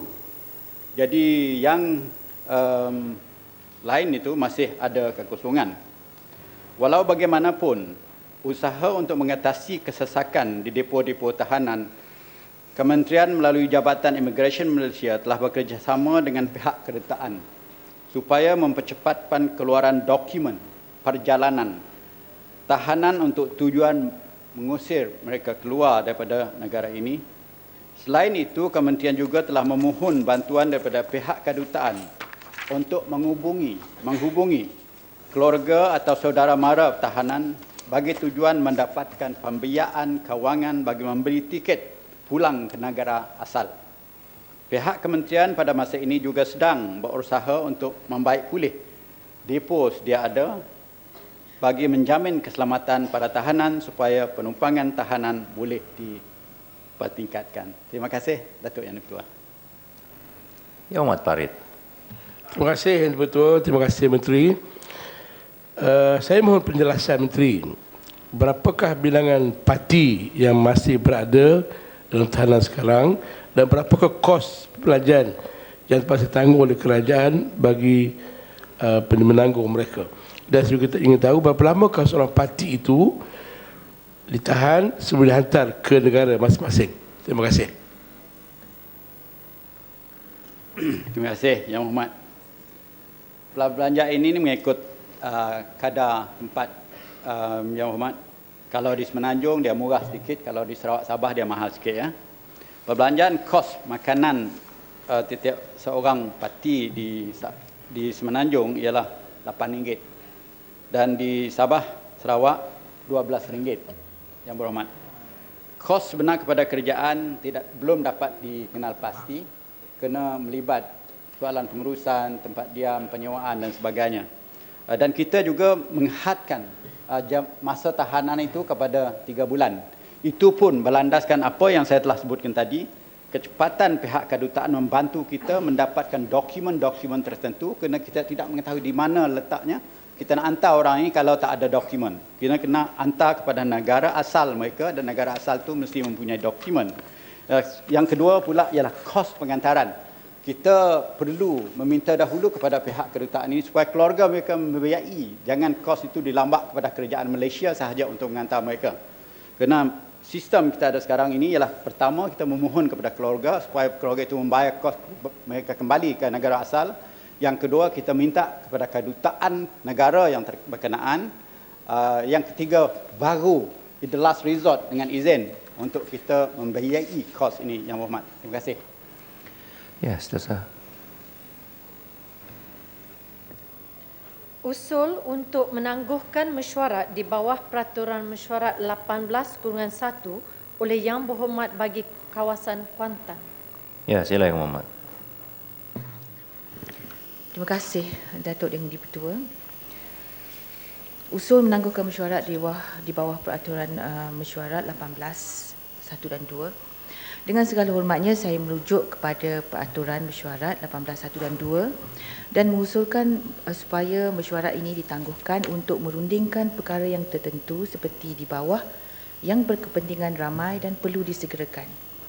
Saya Hajah Fuziah Saleh Kuantan di sini mencadangkan bahawa mesyuarat ditangguhkan untuk membincangkan isu arahan perpindahan murid-murid sekolah rendah dan menengah St. Thomas Kuantan yang dikeluarkan oleh Kementerian Pendidikan Malaysia.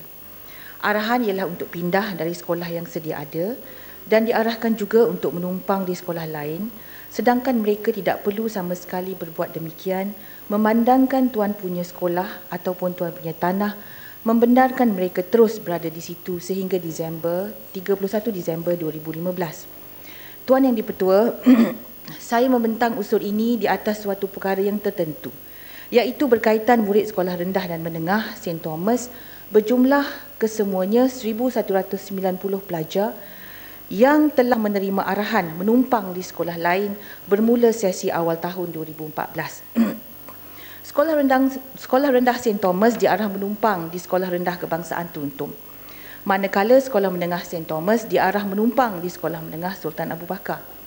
Arahan ini dikeluarkan oleh pihak Kementerian Pendidikan Malaysia, sedangkan pihak kementerian tidak perlu berbuat demikian memandangkan pihak tuan punya tanah iaitu pihak gereja dan sekolah telah pun memberi izin kepada murid-murid dan sekolah untuk menggunakan sekolah sedia ada sehingga 31 Disember 2015. Tuan punya tanah iaitu pihak gereja di mana sekolah rendah itu dibina ialah St. Gabriel Montfort Brothers dan tuan punya tanah tapak sekolah menengah ialah di atas nama Archbishop of Kuala Lumpur. Sekolah St. Thomas merupakan sekolah mubalik yang mendapat bantuan khas. Ianya juga merupakan sekolah kluster berprestasi tinggi. Buat makluman Tan Sri Yang Di-Pertua, pihak tuan punya tanah iaitu pihak gereja sudah memaklumkan kepada Kementerian Pendidikan Malaysia akan hasrat mereka untuk mengambil balik tanah mereka seawal 2008 lagi. Dan perjumpaan dengan PIBG sudah pun diadakan ketika itu.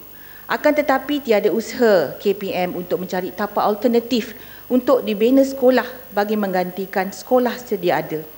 Sepatutnya pihak KPM berusaha mencari tanah untuk digantikan tanah gereja ataupun dibina sekolah baru. Namun sebaliknya pihak KPM mahu pula mengambil alih tanah gereja tapak sekolah tersebut yang telah mendorong pihak gereja membuat semakan kehakiman. Selepas memenangi semakan kehakiman 2013, pihak gereja bersetuju membenarkan pihak sekolah kekal di tapak sekolah sehingga 31 Disember 2015 dengan syarat pihak Kementerian Pendidikan Malaysia membayar sewa. Komunikasi pihak saya sendiri, pihak PIBG dengan pihak gereja, wakil tuan punya tanah jelas menunjukkan bahawa pihak tuan punya tanah sanggup menerima token dan tidak semestinya sewa yang mahal. Apa yang mereka mahukan ialah supaya pihak Kementerian Pendidikan Malaysia berunding secara terus dengan mereka. Saya yakin kemelut ini boleh diselesaikan dengan cara rundingan. Tuan Yang Di-Pertua, usul ini merupakan kepentingan awam. Syarat yang kedua untuk usul dikembang. Kerana ianya melibatkan pelajar-pelajar sekolah seramai 1,190 kesemuanya, guru-guru dan seluruh institusi melibatkan sekolah yang perlu menumpang sekolah lain. Ianya juga melibatkan keselesaan pelajar di sekolah yang ditumpangi, yang sudah sedia padat dengan pelajar dan tidak punya cukup bilik darjah serta kurang kemudahan awam seperti tandas. Sekolah Menengah Sultan Abu Bakar kini sudah pun mempunyai 1,400 pelajar. Pelajar sekolah rendah dan menengah St. Thomas merupakan pelajar berbilang kaum, di mana majoritinya merupakan pelajar Melayu. Datuk Yang di-Pertua, Mesyuarat Dewan Rakyat perlu membahaskan mengapa pelajar-pelajar ini perlu melalui stres, berpindah, menumpang di sekolah lain yang tentu sekali akan mengganggu prestasi pembelajaran mereka, terutama yang akan menduduki peperiksaan. Bukan saja pembelajaran pelajar-pelajar sekolah St. Thomas akan terjejas, akan tetapi pembelajaran pelajar-pelajar sekolah yang ditumpangi, iaitu Sekolah Kebangsaan Teruntum dan Sekolah Menengah Sultan Abu Bakar juga akan terjejas. Mesyuarat Dewan Rakyat juga harus membahaskan sentimen perkauman yang sudah mula menular di antara pihak pelajar, ibu bapa pelajar terhadap tuan punya tanah, iaitu pihak gereja, yang hanya merupakan persepsi semata dan tidak benar sama sekali. Sekiranya tidak diperbetulkan persepsi ini, maka ianya akan menjejaskan hubungan antara kaum dan antara agama di Kuantan, khususnya dalam Malaysia amnya. Datuk Yang di-Pertua, usul ini perlu disegerakan kerana operasi perpindahan akan bermula pada 15 Disember 2013. Saya telah berusaha membawa wakil PIBG Sekolah Rendah dan Sekolah Menengah bertemu dengan Timbalan Menteri Pendidikan yang berhormat Tawau pada 7 hari bulan November, di mana wakil PIBG telah merayu supaya pihak kementerian berkomunikasi secara terus dengan pihak gereja untuk meleraikan masalah ini. Ya, Mat. Akan tetapi tiada tindakan diambil di dalam keadaan di mana para pelajar, guru-guru dan ibu bapa merayu supaya Dewan Yang Mulia ini meneliti usul yang dibawa Kuantan yang melibatkan nasib mereka. Dengan itu, saya sekali lagi pohon pertimbangan Tuan Yang di-Pertua untuk meluluskan usul ini untuk dibahas di dalam Dewan Rakyat demi nasib masa depan pelajar sekolah rendah dan sekolah menengah St. Thomas. Sekian usul dari saya. Terima kasih. Ahli Yang Berhormat, saya menerima satu pemberitahu usul di bawah peraturan Mesyuarat 18 dalam kurungan 1 daripada Yang Berhormat Kawasan Kuantan pada hari Khamis 21 November 2013. Teks usul itu adalah seperti yang dibacakan oleh ahli yang berhormat itu sebentar tadi. Bagi membolehkan perkara ini ditimbang oleh Majlis Mesyuarat hari ini, saya sebagai Yang di-Pertua hendaklah berpuas hati bahawa perkara yang dibangkitkan oleh ahli yang berhormat itu memenuhi 3 syarat. Syarat yang pertama ialah bahawa perkara itu tertentu, syarat yang kedua adalah bagi kepentingan orang ramai, dan syarat yang ketiga ialah ia berkehendak disegerakan. Saya telah meneliti perkara ini dan saya dapati bahawa A. tertentu, perkara ini adalah perkara yang tertentu. B. kepentingan orang ramai, ia adalah kepentingan orang ramai. C. berkehendak disegerakan. Saya dipahamkan bahawa Kementerian Pendidikan telah mengambil pelbagai tindakan dan pendekatan untuk menyelesaikan masalah ini sejak tahun 2009. Ini termasuklah rundingan dengan pihak-pihak berkepentingan sehingga mencapai satu persetujuan dan keputusan, iaitu memindahkan keseluruhan pengoperasian sekolah berkenaan ke sekolah-sekolah yang berkaitan. Dengan itu, perkara ini tidak perlu disegerakan. Oleh demikian, saya menolak usul ini di bawah peraturan Mesyuarat 18 dalam kurungan 2. Tuan Dipertua, adakah muktamad Tuan Dipertua? Ya. Tak boleh ya? Perkara ini boleh dirunding dengan kementerian pada peringkat parlimen setakat itu saya. Datuk Yang di-Pertua, saya sudah pun membawa rundingan perkara ini dengan Timbalan Menteri Pendidikan sendiri, tetapi tidak ada tindakan yang diambil. Sebab itulah perlu dibawa dalam usul tergempar kerana murid-murid perlu pindah pada 15 hari bulan Disember, Datuk Yang di-Pertua. Ya, kita maklum Yang Berhormat, dan saya yakin seperti Yang Berhormat utarakan dalam usul kemelut ini boleh diselesaikan dengan cara rundingan. Dan saya minta Yang Berhormat untuk terus berunding dengan pihak kementerian. Saya yakin satu penyelesaian boleh dibuat. Saya harap arahan Datuk Yang di-Pertua kepada pihak kementerian itu diambil kira, kerana sebelum ini apabila saya membawa wakil PIBG, pihak Timbalan Menteri tidak membenarkan saya masuk pun ke dalam bilik rundingan. Menutup pintu, tak benar saya masuk. Saya yang atur, saya yang bawa PIBG, tak bagi saya masuk. Macam mana saya nak bantu lagi Datuk Yang di-Pertua? Ya. Mereka mendengar Ya Berhormat. Cukup Yang Berhormat. Saya harap pihak dan Timbalan Menteri pun tak menjawab soalan saya dalam Dewan. Macam mana mereka nak selesaikan masalah ini? Terima kasih, Yang Berhormat. Mereka tak nak jumpa pun pihak gereja sebelum ini, Datuk Yang di-Pertua. Terima kasih. Ya. Yang di-Pertua, point of order. Ya. Perkara 18.1 juga. Pasal apa Yang Amat? Ya. Yang Dipertua, saya juga telah menyerahkan satu notis pada hari yang sama, pada 21 November. Saya rasa amat kecewa kerana usul yang dibawa oleh Kuantan hari ini juga tidak dibahaskan. Sedangkan usul yang saya dibawa pula telah ditolak dengan alasan bahawa diberi alasan 18.5 kerana ada satu usul telah dibawa oleh Kuantan. Usul Kuantan tidak dibahas. Usul saya ditolak atas alasan Kuantan telah membawa usul. Jadi kedua-dua usul telah ditolak. Saya untuk perhatian Yang Dipertua, usul yang saya bawa ini memenuhi ketiga syarat. Ini berkaitan dengan pendidikan moral. Pendidikan moral SPM. Ini adalah satu isu yang sangat-sangat penting. Diam, dengar dululah. Apa? Setakat tu Muhammad. Saya bawa point of order. Ya Muhammad, setakat tu ya Muhammad. Ya Muhammad, setakat itulah ya. Halilinang Muhammad, usul yang Muhammad Batu Gajah diterima bersama-sama dengan usul yang dikemukakan oleh Yang Muhammad Kuantan. Peraturan Mesyuarat 18.5 jelas Yang Muhammad, tidak lebih daripada satu usul menangguh mesyuarat menurut peraturan ini boleh dibawa pada satu hari persidangan mesyuarat. Maknanya usul Yang Muhammad Kuantan telah diambil oleh pejabat Yang Dipertua, kemudian diambil tindakan. Dan tindakan itulah tindakan yang ambil itu adalah untuk membaca usul itu pada pagi tadi, yang sebentar tadi. Maknanya cuma satu usul yang boleh diambil tindakan menurut perkara 18.5. Jadi Yang Muhammad, usul Yang Muhammad ditolak disebabkan oleh peraturan Mesyuarat 18.5. Boleh saya tambah sedikit Yang Dipertua? Saya membawa satu usul yang sangat penting berkaitan dengan pendidikan moral, isu pendidikan moral, dan ini dia bukan soal isu Yang Muhammad, soalnya perkara ini perlu disegerakan. Jadi saya akan serahkan notis sekali lagi, dan saya mohon supaya dia dipertimbangkan oleh Yang Dipertua. Terima kasih Yang Dipertua. Terima kasih Yang Muhammad. Usul di bawah peraturan Mesyuarat 12 dalam kurungan 1. Saya jemput Yang Muhammad Menteri.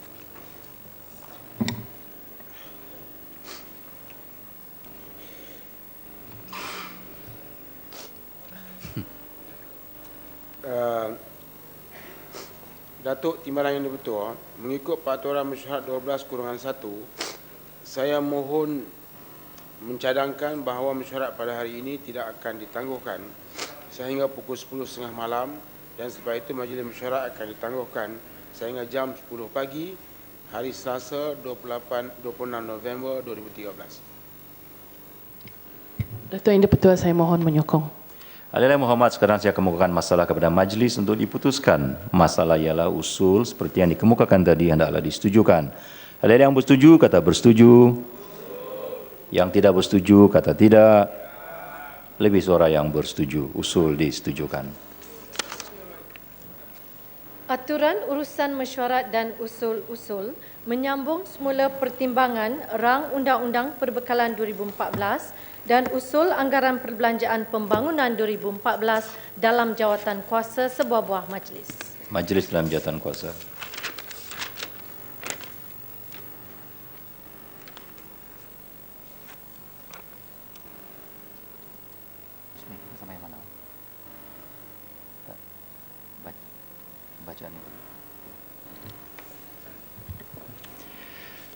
Kepala Bekalan B27 dan Kepala Pembangunan P27 di bawah Kementerian Kerja Raya terbuka untuk dibahas.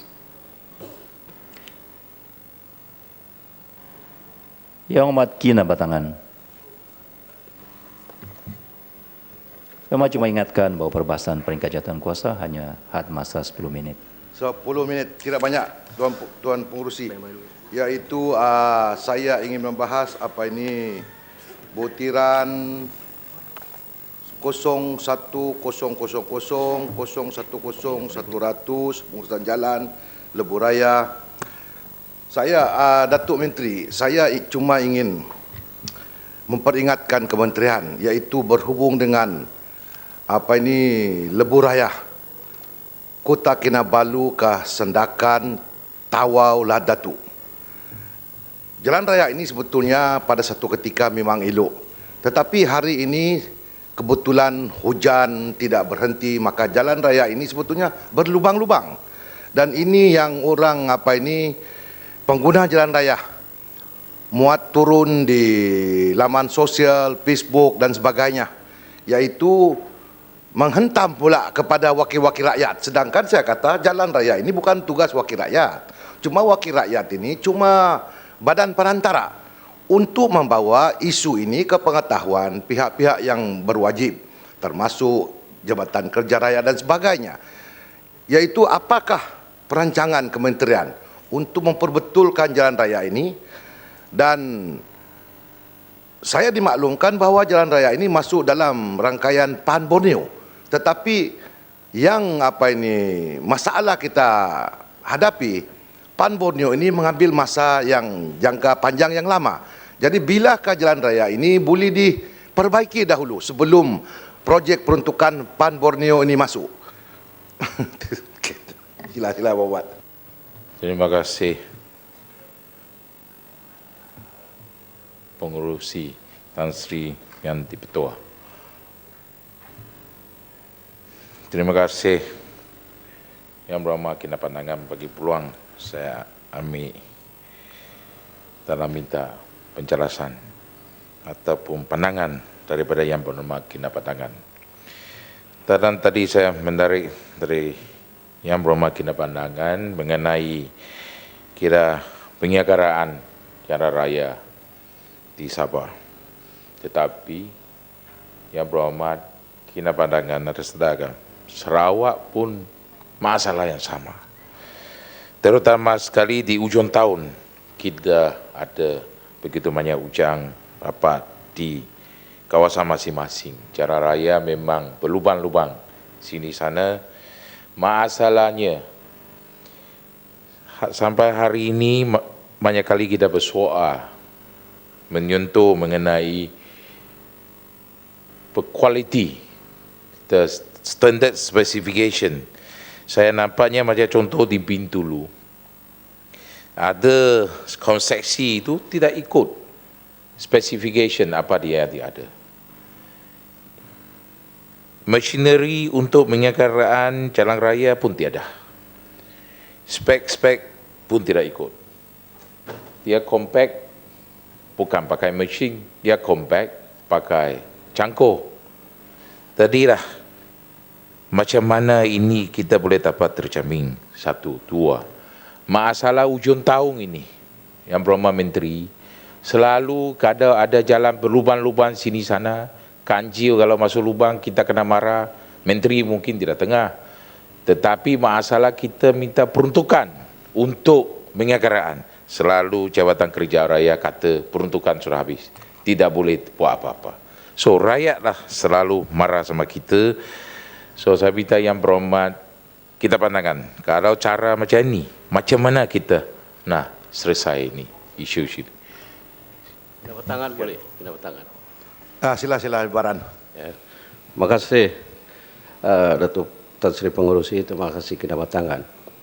Saya juga menghadapi masalah seperti yang disebut oleh Kina Batangan, bahwa kalau kita lihat di laman Sesawang, bahwa rakyat menghantam kita, yang sepatutnya tidak berlaku. Jadi saya minta Kina Batangan, kalau boleh, di mana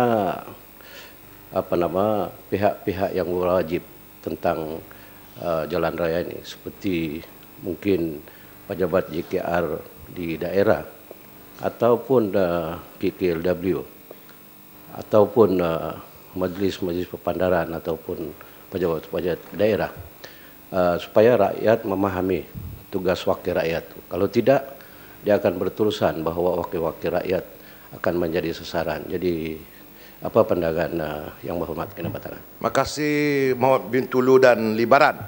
Yang Berhormat 10 menit Yang Berhormat sudah berlalu. Ya, insyaAllah Tan Sri Pengerusi. Kina Batangan 10 menit sudah berlalu.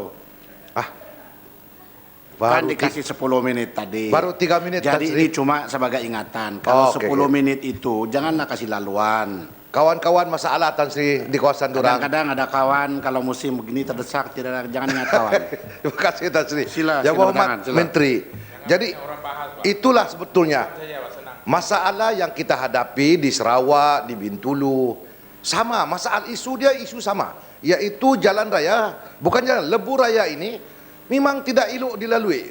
Pertama, maklumlah kita di kawasan ini, di Sendakan khususnya, menggunakan kereta kancil, kereta maybe dan sebagainya. Kereta ini tidak sampai 6 bulan dah rosak teruk. Sedangkan mereka ini bukan orang senang, ada yang kemalangan yang melibatkan nyawa. Jadi ini pada saya harus dilihat. Macam di Semenanjung, dia ada lebuh raya yang elok sampai 3 lane, 4 lane. Tetapi tempat kita sudahlah one way, jalannya teruk, memanglah sengsara. Jadi kadang-kadang orang Sabah, dia kata ini kalilah tukar kerajaan. Kenapa di Sabah jalan raya tidak baik? Saya kata bukan soal jalan raya mau tukar kerajaan. Sebab yang boleh menyelesaikan jalan raya ini kerajaan juga. Jadi saya mau tanya yang berhormat, boleh selesaikah masalah yang kita hadapi ini? Kalau tidak, kenapa? Kenapa tidak boleh selesai? Apa masalah dia untuk diselesai? Di Semenanjung, masalah jalan raya kurang masalah. Tapi kita Sabah Sarawak yang banyak kontribut kepada kerajaan, bermasalah pula. Saya mau tanya yang berhormat, bilakah agaknya jalan lebuh raya di antara Sendakan ke Batu 32 boleh siap 2 lane sebelah menyebelah? Sebab jalan raya ini saya masuk kawasan hari-hari, perjalanan seharusnya 30 menit jadi 1 jam 2 jam. Sebab sudahlah lori balak, banyak lori kelapa sawit, banyak jalan raya rosak, penuh sesak. Jadi seolah-olah kita rakyat merasa teraniaya di atas tindakan-tindakan sebegini, kurangnya tindakan dan perhatian daripada kerajaan. Dan yang seterusnya saya dimaklumkan bahawa ada konsesi yang dilantik oleh kerajaan. 2 batang jalan raya. 1 lebuh raya Pantai Barat, 1 lebuh raya Pantai Timur. Tetapi kedua-dua pemilik konsesi ini seolah tidak menjalankan tanggungjawab mereka. Betul cakap Bintulu tadi, yang ada yang pakai cangkul, ada yang pakai kompek, yang main pakai tolak, pakai tangan. Tetapi dia klaim ratus-ratus ribu. 1 lagi jalan raya, yaitu jalan raya PBT. Saya tidak tahu, mungkin tidak mengena sama majikan, tapi soalnya jalan raya di mana synchronize antara satu kementerian dan kementerian yang lain. Apabila kita minta JKR buat maintenance, dia kata Muhammad ini jalan PBT, ada konsesi yang dilantik oleh kerajaan. Panggil dia, pegawai daerah panggil, kita panggil, dia tidak timbul-timbul. Jadi masalahnya rakyat marah.